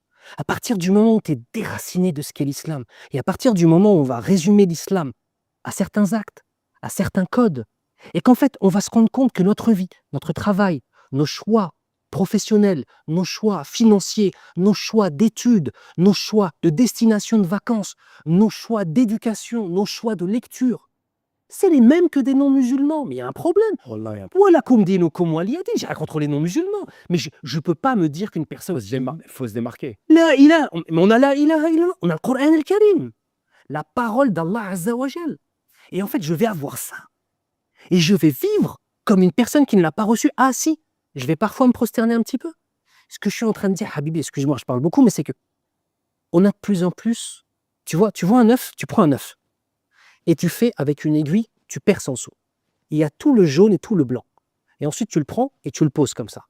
De l'extérieur, tu as l'impression qu'il est normal ou pas? Il est normal, mais il est vide. Il est vide. Et c'est pour ça qu'on doit apprendre notre dîn. Et c'est pour ça que la Umrah, c'est un moment extraordinaire. Et c'est pour ça qu'il faut être prêt pour ce type de voyage. Et la prière, c'est un moment extraordinaire. Et le siyam, c'est un moment extraordinaire. On est à un moment, nos frères et sœurs se sont fait massacrer, un des pires génocides, pendant plus de quasiment 1 an et demi, en direct sur un stress, sur les trucs. Et nos vies, elles n'ont pas changé. On n'a pas changé, en fait. Même voir nos frères et nos sœurs qui se font massacrer, ça ne fait rien changer entre eux, en nous. Et on fait quoi? Et on transforme les lieux saints en un pèlerinage à Lourdes, on dirait. Allah al-Mustan. Wallah, et c'est muhibban fillah. Wallah, c'est pour Allah Azza wa Jal que je dis ça. Wallah, Allah est témoin. Wallah, aujourd'hui, on est arrivé à un islam où les gens veulent entendre. En fait, les gens veulent entendre ce qu'ils aiment entendre. Et ils ont des gens aujourd'hui qui sont des commerçants, pour certains, pas tous, bien évidemment, et encore, les commerçants, c'est une minorité, qui vont leur donner ce qu'ils ont envie d'entendre. C'est ça. Alors que le da'i te donne ce dont tu as besoin. Vous savez, on a besoin de quoi? On a besoin de s'élever, on a besoin d'aimer Allah, on a besoin de craindre Allah, on a besoin de pleurer dans nos prières, on a besoin de se sacrifier, on a besoin d'investir pour la Ummah. On a besoin d'être des vrais pèlerins. Tu sais, allez, on va pas être trop dur. Allez.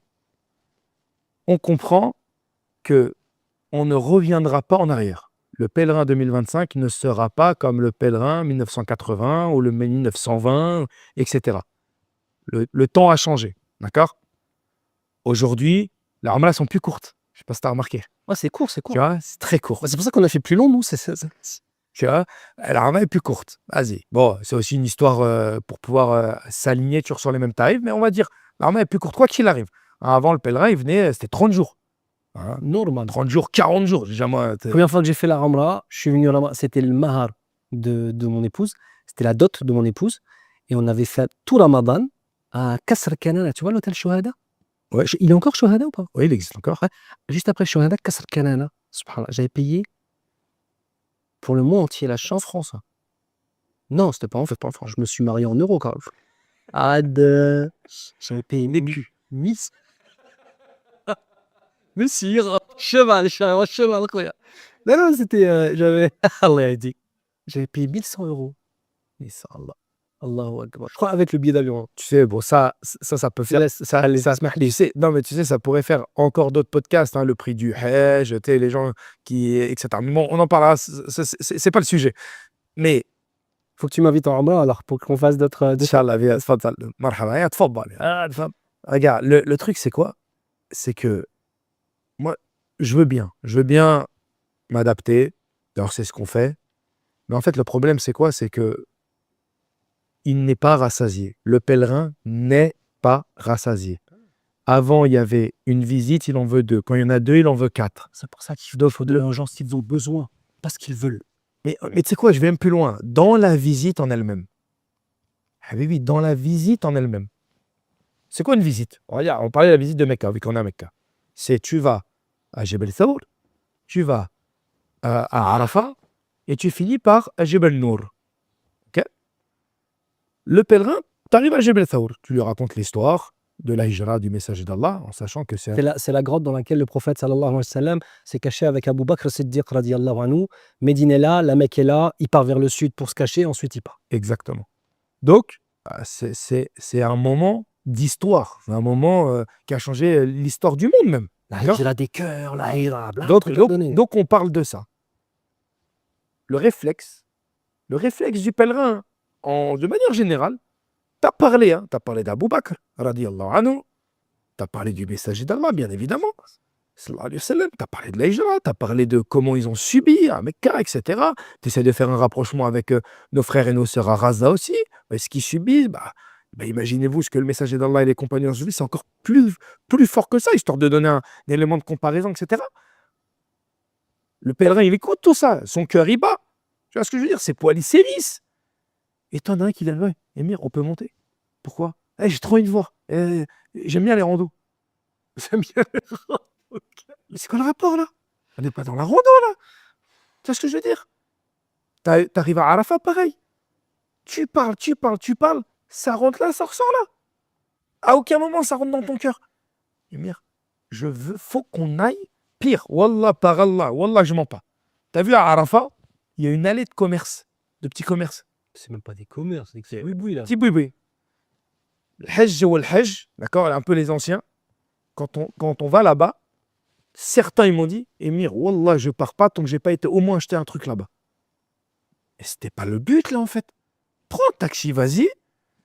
perds ton temps individuellement. Mais nous, ne le fais pas perdre à nous. Tu vois ce que je veux dire? C'est pour ça que maintenant, moi, j'ai trouvé un chemin, il n'y a pas de commerce. Tu veux Jabal Rahma, elle est là, regarde, elle est là. Par contre, je vais t'en parler de Jabal Rahma. On va en discuter, il n'y a pas de souci. Tu vois? Par contre, il n'y a pas de commerce. Ah, on fait comment? Il n'y a pas de commerce. Pareil, à Jebel Nour. Mais tu te rends compte de quelle montagne on parle? La montagne dans laquelle le messager d'Allah, il a reçu la révélation. Mais c'est incroyable tout ce que tu peux parler de ça. Tu vois ce que je veux dire? C'est que je parle de ça, on pleure, tu pleures, nous pleurons. Tu vois ce que je veux dire? T'écoutes. Et à la fin, la seule préoccupation que tu as, on monte pas là. C'est pas maintenant qu'on monte. Sinon, là, ton cœur, il est monté. Là, mon but, c'est que ton cœur, il monte. Tu vois? Après, si ton corps, il veut monter, à un autre moment. Tu vois? C'est pas donné à tout le monde. Ah, c'est un peu compliqué. Puis si tu montes, il faut une préparation aussi religieuse avant que tu montes. Parce que tu vas voir là-haut ce que tu ne t'attends pas à voir. Tu vois ce que je veux dire? Shirkiyat, bid'iyat, etc. Mais en fait, on arrive à un stade où, même dans l'activité de la ziyara en elle-même, qui est une activité qui est noble, de parler d'Allah et de son prophète, même dans celle-là, le pèlerin, il n'est pas rassasié. Est-ce que tu sais pourquoi? Illa man rahimahullah, il y en a, ils sont pas rassasiés. Et c'est pourquoi? Quand tu as habitué ton cœur à la nourriture du matériel, du concret et du matériel, Spiritualité. le moment où tu donnes du spirituel, du transcendant, de la relation au divin, le cœur, il n'est pas habitué à ça. Ça. En fait, c'est l'histoire d'un moteur essence qu'on a habitué au fur et à mesure à fonctionner avec du diesel. Et le jour où tu lui mets de l'essence, il est tellement habitué au diesel, ça pète en fait à l'intérieur. Tu comprends? En fait, les cœurs ont été nourris de tellement de consommation, de tellement de matérialisme, de tellement d'idéologie. Wallah, mes frères et sœurs, vous savez, hein, un des grands signes, voilà, qu'on soit clair, un des grands signes qu'on comprend mieux l'islam, c'est quand on se rend compte des pollutions idéologiques que l'on a en Occident. Et attention, hein, moi je suis un occidental, hein, et toi tu es un occidental, c'est ce que je veux dire. Mais ce dont je parle, c'est des idéologies, des façons de penser. Le musulman pense comme un musulman. Et on met au centre de tout, on met quoi? Notre âme? Non. Dans le matérialisme et la possession, ce que tu mets au centre, c'est ton âme, et tu construis autour de ton âme. C'est pour ça que tu as des musulmans aujourd'hui, oui, on va prendre un crédit parce qu'il faut avoir une maison. Parce que dans son âme qui est au centre de sa vie, posséder une maison, c'est ce que son âme veut. C'est l'élément principal. Tu vois? Il a oublié. Ah, on est loin de ça, mais وَمَا خَلَقْتُ الْجِنَّ إِلَّا لِيَعْبُدُونِ. Lui, il a oublié ça. Il a mis son âme. Tandis que le mu'min, le croyant, il met Allah au centre. D'une façon qui Peu suit la importe. perfection. Peu importe après ce qui va lui arriver, quand il fera ça. Écoute cette parole. Men ahabba Allah, ahabba athara hubbillah. Celui qui aime Allah Azza wa Jal, il aime même les conséquences de son amour. Tu as fait un choix pour Allah? Tu as fait des choix pour Allah? Hein, ce qui s'était passé, les problèmes, tu dois aimer ça. Et je te l'avais dit à l'époque. Tu dois aimer ça. Et les problématiques qu'on va récolter parce qu'on a aimé Allah Azza wa Jal, on espère qu'Allah accepte notre amour, Ya Rabbal Alamin. Ce qui m'arrive, Wallah, c'est un sharaf. Et je vais plus loin. C'est inévitable. Oui, bien sûr. وَمَنْ يُرِدِ اللَّهُ بِهِ خَيْرًا يُصِبْهُ بِهِ. C'est inévitable. C'est-à-dire, quand tu sais que le messager d'Allah, il te dit que la vie d'ici-bas, c'est la prison du croyant et le paradis du mécréant, Non-croyant. du non-croyant. Si dans cette vie d'ici-bas, tu te sens comme étant au paradis, Iyaka, fais attention. Peut-être qu'Allah il t'a donné ici et il te donnera là-haut. Mais quel paradis? Paradis de la spiritualité. Ça. Comme a dit le Cheikh al-Islam Taymiyya, rahimallah, Cheikh al-Islam, une phrase qui est très connue, en tout cas, qui nous dit dans le sens, il y a dans cette vie d'ici-bas un paradis. Et dans la vie de l'au-delà un paradis. Il y a un paradis dans la vie de la... Celui qui n'a pas goûté au premier ne goûtera pas au second. Et le paradis de la vie d'ici-bas, c'est la droiture dans le dîn. Sauf qu'encore une fois, vas-y, on revient encore à la maladie de la possession. Si moi j'ai mis mon âme au centre, je vais choisir quel type de message de l'islam. Soyons clairs. Si c'est mon âme qui est aux commandes et que je veux uniquement ouvrir les portes de ma vie aux choses que mon âme valide, je vais ouvrir mes portes à quoi? Quel type de vision de l'islam? Vision de l'islam? Non, mais c'est pas haram. Vas-y, fais. Non, c'est pas obligatoire. Vas-y, fais. Non, mais vas-y. On va accepter, si on a mis notre âme au centre, que les visions de l'islam d'innovateurs et d'innovatrices qui vont dans ce sens-là et qui vont alimenter cela. Ils vont nourrir Ils vont nourrir. cette âme. Parce que cette âme, elle ne sait plus faire que ça, en fait. Ouais. Quand tu mets Allah Azza wa Jal, d'une façon qui est ici à sa perfection, au centre de ton existence, mais tout est différent. Tout est différent, ça n'a rien à voir. En fait, ce qui se passe, c'est que tu n'ouvriras ton cœur qu'à ce qui est en accord avec le message d'Allah.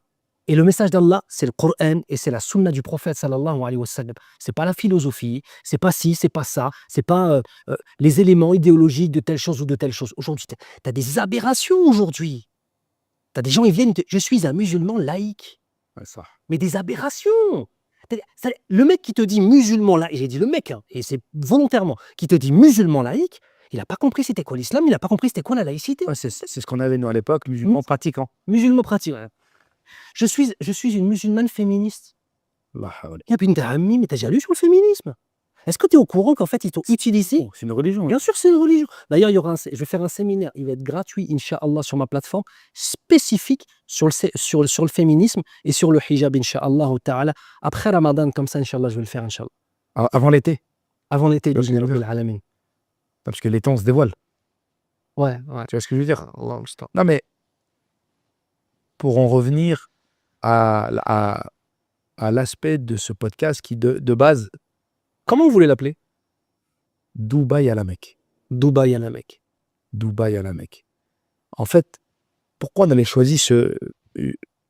Tu traiteras de ça et on conclura aussi sur ça. Mais parce qu'en fait, c'est le constat final. Faites attention. Faisons attention. Moi, je suis un amoureux du Haramain. Je suis un amoureux inconditionnel du Haramain. Du Haramain, j'ai bien dit.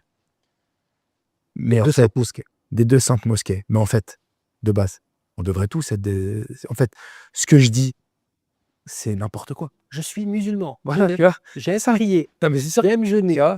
Aimer l'endroit où repose le messager d'Allah. Aimer l'endroit, sallallahu alayhi wa sallam, où il a émigré. Aimer l'endroit où il est né. Aimer l'endroit où Allah Azza wa Jal, il a bâti sa Kaaba. Mais c'est logique, c'est normal, il y a rien d'extraordinaire. Ce serait de ne pas l'aimer qui est pas normal pour un musulman. Et ce serait ne pas la respecter qui ne serait pas normal pour un musulman. Quel message tu peux aujourd'hui, Habibi, donner au futur pèlerin? Parce que celui qui est passé, il est passé. Il doit retravailler sa foi, il doit demander pardon. Pour ceux qui n'ont pas été... Qui n'ont pas été justes. Qui ont été bien, Charles. Bien sûr, nous, on s'adresse, là, en l'occurrence, ce message-là, ce dernier message, il doit s'adresser à qui? À celui, soit qui est venu et qui n'a pas ressenti ce qu'il aurait dû ressentir, mais surtout,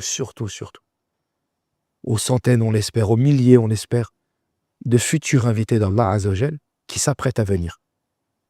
C'est quoi Mecca? C'est quoi Médine? C'est quoi respecter ces deux endroits-là en tant que musulman?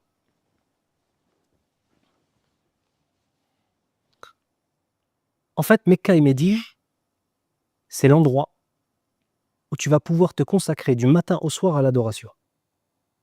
Il n'y a pas le travail, il n'y a pas les problèmes.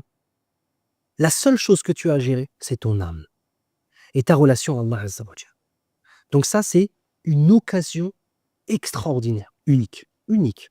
Deuxièmement, la bénédiction des dieux. Ça signifie qu'on parle d'un élément de démultiplication de tous tes efforts. En principe, quand tu viens à la Mecque et à Médine, tu dis « Oh, mais j'étais capable de faire ça, moi. » Ça. Hein? Il y en a qui vont se reconnaître dans ça. Mais oui. Et je sais pas, je dois avoir une tête. Tu sais, je dors comme un... C'est pas, je fais pas le pieux du tout, mais c'est juste, on essaie un petit peu de faire des efforts à la famille. Je dors littéralement 2 à 3 heures par jour. Depuis combien de temps? 10 jours presque. Franchement, la baisse. Bon, je suis un peu fatigué. La baisse. Je vais avoir une tête, mes yeux, ça commence peut-être comme ça. Mais la baisse. La baraka de l'endroit. Ça. L'endroit, il est moubarak. Et donc, tu as été invité par le Seigneur des mondes, dans l'endroit le plus aimé du Seigneur des mondes, dans l'endroit où il a envoyé la créature la plus aimée de toutes les créatures du monde, dans lequel il a descendu sa parole, le livre le plus aimé d'Allah, la dernière parole d'Allah Azza wa Jal qui est descendue. Dernier message. En fait, ça, si ça provoque rien dans le cœur, Hey, salat el-janaza. T'arrives la prière mortuaire sur ton cœur. Et mets ton cœur là. Ouais. Allahu Akbar, rahimahullah miskin. Ça, c'est 3 éléments. Ensuite, il y a un autre élément qui est important. Prends du temps avec toi-même. En fait, prends du temps avec toi-même. Il faut pas être sans arrêt avec des pèlerins, en fait. Il faut prendre du temps. Hey, vas-y, Abdelaziz, hayyakallah, barakallahu fik, habibi. Vas-y, on se voit tout à l'heure. Va faire ton tawaf tout seul. Va dans le Masjid al-Nabawi à 3 heures du matin. Parce que le messager d'Allah, il a cherché lorsqu'il s'est mis dans la grotte.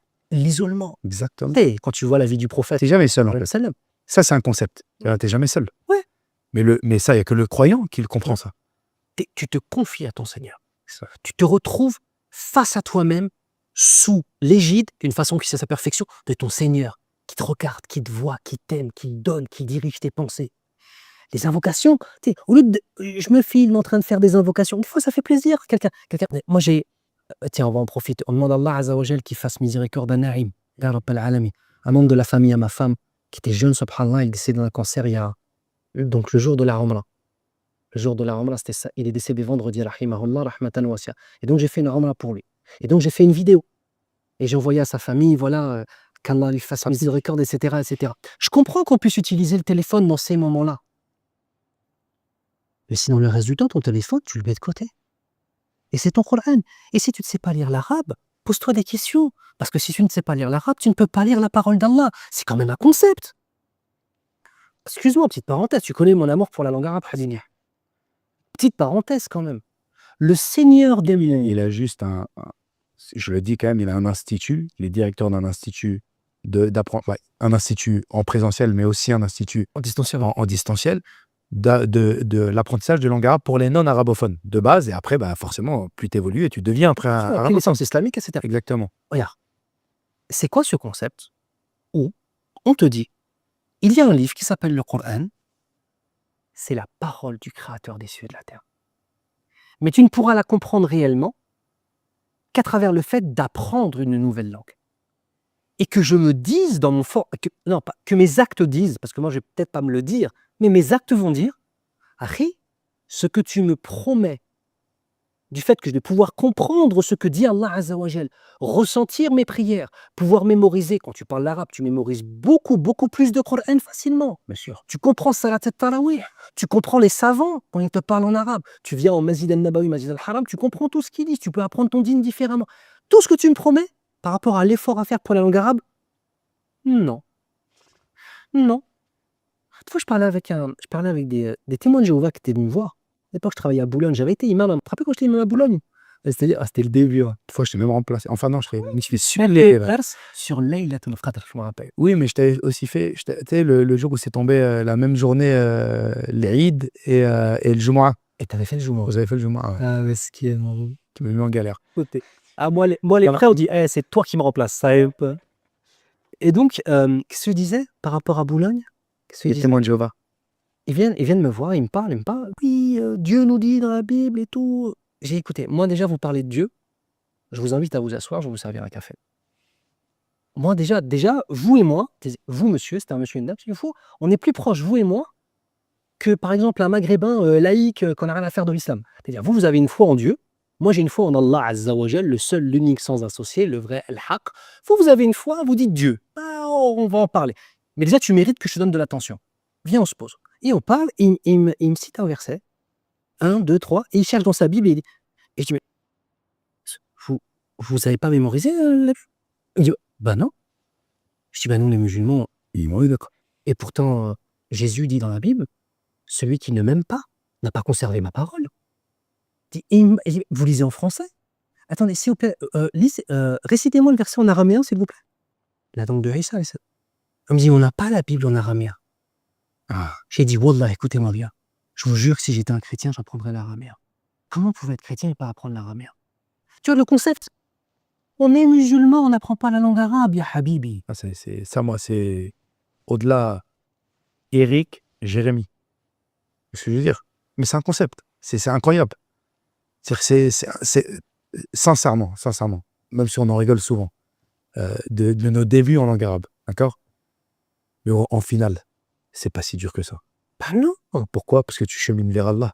T'es dans une adoration. Exactement. J'ai dit toujours à mes élèves, Je leur dis toujours à mes élèves, j'ai pas envie de faire tout un truc sur la langue arabe, mais après, mais l'autre élément, c'est la lecture du Coran, Oui, c'est le ça. rapprochement du Coran pendant ta Umrah. Parce que tu es à l'endroit où là, de toute façon, c'est simple. Made in Mecca, c'est le Coran. C'est le Coran. 23 années. Mais c'est pour ça que, oui, exactement, barakallah. Et c'est pour ça qu'il y en a qui s'ennuient.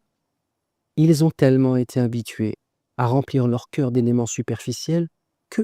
Et ça développe quoi dans la communauté, Habibi? Ça développe ensuite le téléphone. Ça marche encore pas. Ah, ça va, c'est encore là-bas. Ça se trouve, puis tout à l'heure, on parle dans.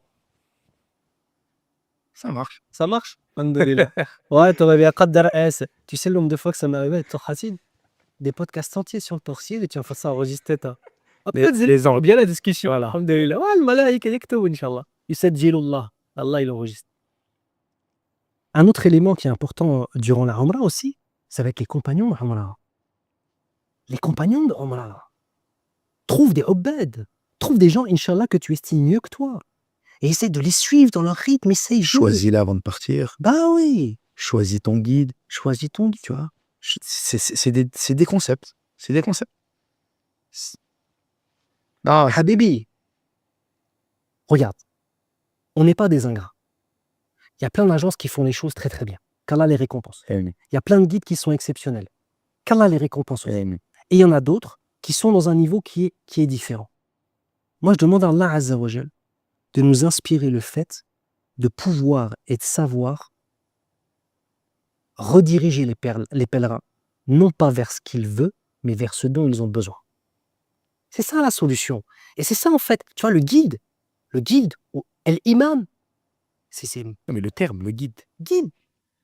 Il guide les gens. Voilà, tu vois. Il guide vers. Si tu guides les gens vers les malls, vers Jeddah, vers le jet ski, tu les as guidés. Tu les as guidés. Mais si tu les guides vers la lecture du Coran, vers, je sais pas moi, un lieu, tu sais, un lieu symbolique où le messager d'Allah, il a prié. Toi, tu vas au même endroit, tu pries au même endroit. Tu vois ce que je veux dire? C'est. Wallah, mes frères et mes sœurs qui vous apprêtez à venir. C'est dur de vous transmettre ce que moi j'ai dans le cœur pour le Haramen. En tout cas, pour le Haramen, 2 fois dans ma vie, j'ai quitté l'endroit où je suis né. 2 fois dans ma vie. Une fois pour étudier, une fois pour y vivre. C'est dur. C'est dur de quitter son père, sa mère. C'est dur. Quitter une partie de sa famille. C'est dur. Mais ce que tu trouves ici, tu le trouves nulle part ailleurs. Non. C'est ça en fait. Tu vois, la baraka. C'est transmettre ce que j'ai vécu à Arafat. Je vais faire peut-être 10 hajj dans ma vie. Il ne s'est pas passé une journée à Arafat sans que je ressente sur moi l'invisible. Les anges, on ne les voit pas. Wallahi al-azim, qu'à Arafat, tu sens quelque chose. Tu vois ce que je veux dire? La présence d'Allah Azzajal qui s'est rapprochée comme à aucun moment de ta vie s'est rapprochée. Ce concept de se dire, en venant à ce hajj-là, je pourrais m'ennuyer, alors que tu vas vivre ces moments-là. Je sais pas, dans quelques semaines, c'est Ramadan, je sais pas quand est-ce qu'il sortira le podcast, mais tu viens, c'est Ramadan ici. Comment tu peux t'ennuyer? Tes journées, tu les passes en adoration, tes nuits, tu les passes en adoration. On a vécu combien dans Ramadan ici? On en a vécu plein. Tu t'es déjà ennuyé pendant Ramadan ici? Et pourtant, je suis nul. Hein. Et pourtant, on est nul, c'est ça le principe, tu vois. Mais ce que je veux dire, c'est quoi? C'est que chaque minute que tu as ici, ce que tu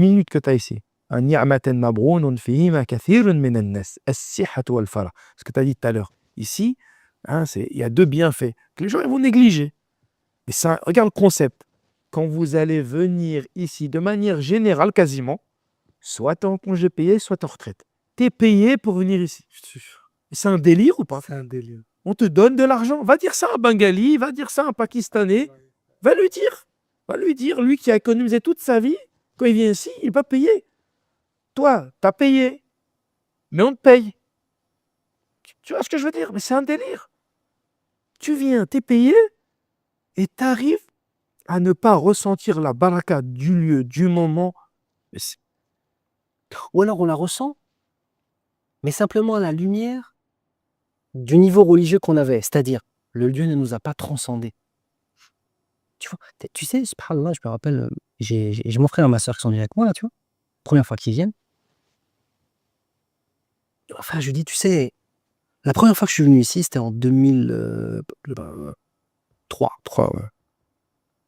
J'avais une Bon, tenue donc, pakistanaise, j'étais avec les Tabirs à l'époque, les frères du Tabir, qu'Allah les récompense. J'étais avec les frères du Tabir à l'époque. J'étais en tenue pakistanaise, pieds nus, et je me baladais dans Médine pieds nus. Là, on aurait dit un drogueur, ouais. Ah.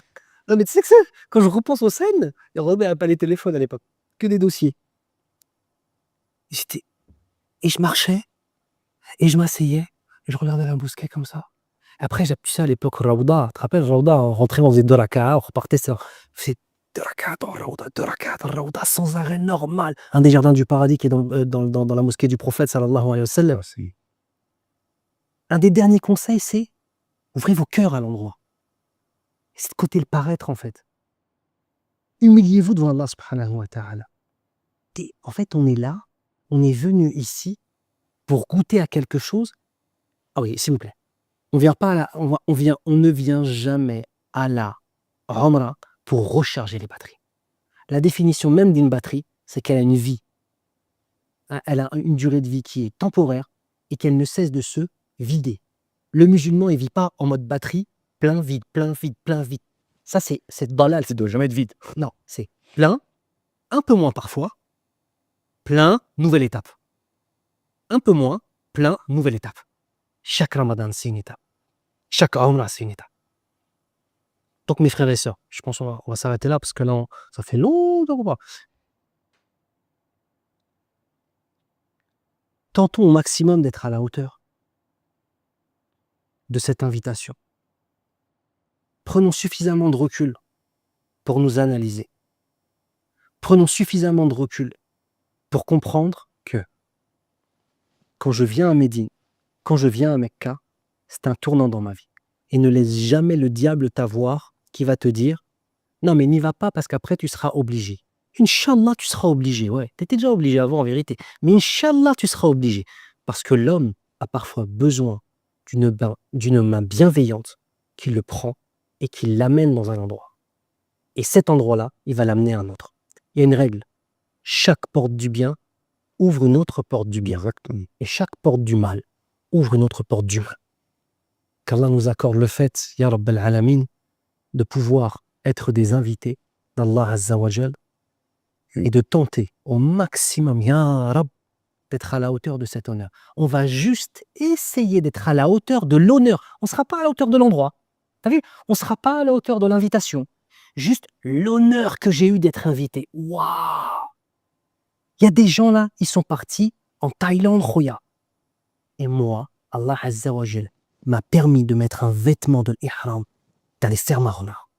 Et dire la baik, Allahumma la Labbaik Allah. Ah wallah, faut qu'on l'explique. je te jure. Labbaik Allahumma labbaik. Labbaik. Labbaik dans la langue arabe, c'est pas. Je réponds à ton appel sans hésiter, en étant prêt à tout et en étant prêt à tout délaisser derrière moi. Parce qu'Allah Azza wa Jal, il t'a appelé. Allahumma labbaik. Labbaik Allah. Ah, il y a trop de choses à dire. Vas-y. C'est un dars. Wallah, c'est un dars que je Wallah, fais. c'est un dars. C'est à 1 heure. C'est 1 heure. Vas-y, Mohim. On fera un dars En tout Inch'Allah sur les En tout cas, ça a été un honneur que d'accueillir pour ce premier podcast dans lequel on espère y trouver une bénédiction et qu'il soit utile pour nous avant qu'il soit utile pour eux, avant qu'il soit utile pour tous ceux qui vont le regarder. En tout cas, voilà, le fin mot de l'histoire, c'est la Umrah, c'est ou le Hajj. C'est une fois dans ta vie de manière générale. Et tant bien même que ce ne serait pas qu'une fois dans ta vie, vis-le comme si c'était la dernière fois que tu vas le vivre. Ah ouais. Et Inch'Allah, on est pressé. En tout cas, moi, je suis pressé de vous voir à Mecca et à Médine avec des visages lumineux, Ya Rab. avec un temps rempli de l'amour d'Allah Azza wa Jal, de la connaissance d'Allah Azza wa Jal, de la connaissance des noms et des attributs d'Allah Azza wa Jal, de la connaissance de la vie du messager d'Allah, alayhi salatu wassalam, puisque c'est le meilleur endroit pour connaître sa vie. Tu vas donner des images à des noms, à des quartiers, à des montagnes, etc. En tout cas, profite un maximum du temps que tu as à vivre ici à Mecca ou à Médine et ne gâche pas une seconde parce que par Allah, Wallah, qu'une seconde ici, ça vaut des minutes ailleurs, une minute ici, ça vaut des heures ailleurs, des heures ici, ça vaut des semaines ailleurs. On est d'accord, on n'est pas d'accord. Bien sûr. Donc en tout cas, barakallah fik habibi. Wa fika barakallah. Et puis, tu es toujours la bienvenue. Hein. Ouais, Tu es mon invité. Ah, c'est Comme je t'ai dit la dernière fois, quand si je veux venir te voir, c'est juste je t'appelle la veille, je te dis ah, Habibi, je viens chez toi pendant 15 jours, j'arrive, c'est bien. Faut qu'on fasse quelques invocations, Inch'Allah, quand même. Oui, c'est Allahumma ya Rabbal Alamin. Ô toi Allah, le Seigneur des mondes. Allahumma innaka anta ar-razzaq. Ya Allah, tu es toi seul celui qui donne et pourvoit à toutes ces créatures. Allahumma innaka anta ar-Rahman ar-Rahim. Ya Allah, c'est toi seul, celui dont la miséricorde absolue englobe toutes choses et celui dont la miséricorde ne cesse de se renouveler. Allahumma ya Razzaq, arzuqna bil iman al-qawi, warzuqna bi kawnina duyufan indak. On demande à Allah Azza wa Jal par sa miséricorde qu'il nous accorde une foi qui soit forte et qu'il fasse de nous des invités de tout miséricordieux. On demande à Allah subhanahu wa ta'ala d'ouvrir nos poitrines, d'ouvrir nos cœurs, d'ouvrir nos fou'ad et d'ouvrir notre lobe à la réalité de ce qu'est le voyage saint vers les lieux saints, du pèlerinage, du renoncement de cette vie d'ici-bas et de l'ouverture vers la vie de l'au-delà. On demande à Allah subhanahu wa ta'ala de nous accorder le fait d'être à la hauteur de l'honneur d'être invité par Allah Azza wa Jal. On demande à Allah subhanahu wa ta'ala de faire de nous de véritables pèlerins, de remplir nos cœurs du rappel d'Allah Azza wa Jal et de faire en sorte que nos cœurs soient thabitin, c'est-à-dire toujours sur la voie droite, et que nos cœurs sachent reconnaître ce qui est bien pour eux, qu'ils le prennent, qu'ils sachent reconnaître ce qui est mauvais pour eux et qu'ils l'éloignent. On demande à Allah subhanahu wa ta'ala de mettre sur notre chemin des gens lumineux qui vont nous permettre d'aller vers la lumière, et on demande à notre Seigneur de nous accorder toujours plus de lumière dans nos cœurs, dans nos yeux, dans nos langues, dans nos mains, dans nos actes, dans nos relations avec les gens, et qu'on soit à notre tour des gens qui distribuent la lumière, Ya Rabbal Alamin. On demande à Allah subhanahu wa ta'ala d'accepter les adorations de nos frères et de nos sœurs, et que toute personne qui a eu conscience de ces moquements puisse se repentir et puisse être meilleure vers le devant. On demande à Allah Azza wa Jal de faire de nous tous des porteurs et des porteuses du message de l'islam authentique, Ya Rabbal Alamin, et des porteurs du message où nous allons ordonner le bien et interdire le blâmable.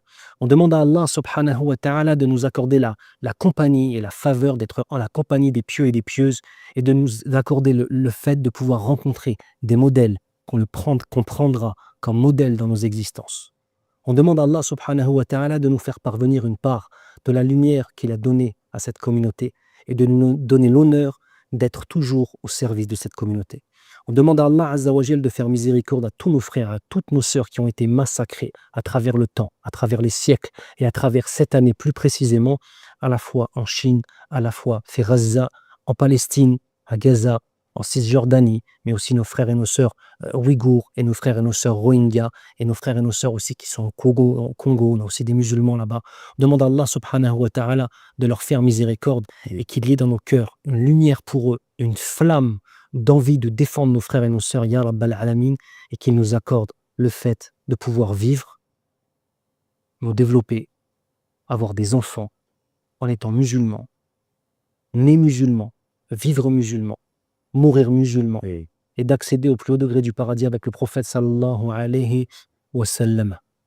Allahumma arina al-haqqa haqqan warzuqna ittiba'a wa arina al-batila batilan warzuqna ijtinaba. On demande à Allah Azza wa Jal de nous montrer la vérité comme étant la vérité et de nous accorder l'honneur de la suivre et de nous montrer le faux comme étant le faux et de nous préserver de le suivre, Ya Rabbal Alamin. Allahumma salli ala Muhammadin wa ala ali Muhammad كما صليت على إبراهيم وعلى آل إبراهيم وبارك على محمد وعلى آل محمد كما باركت على إبراهيم وعلى آل إبراهيم في العالمين إنك حميد مجيد. Barakallah. الحمد لله رب العالمين. شكرا لك حبيبي. طاب لزة.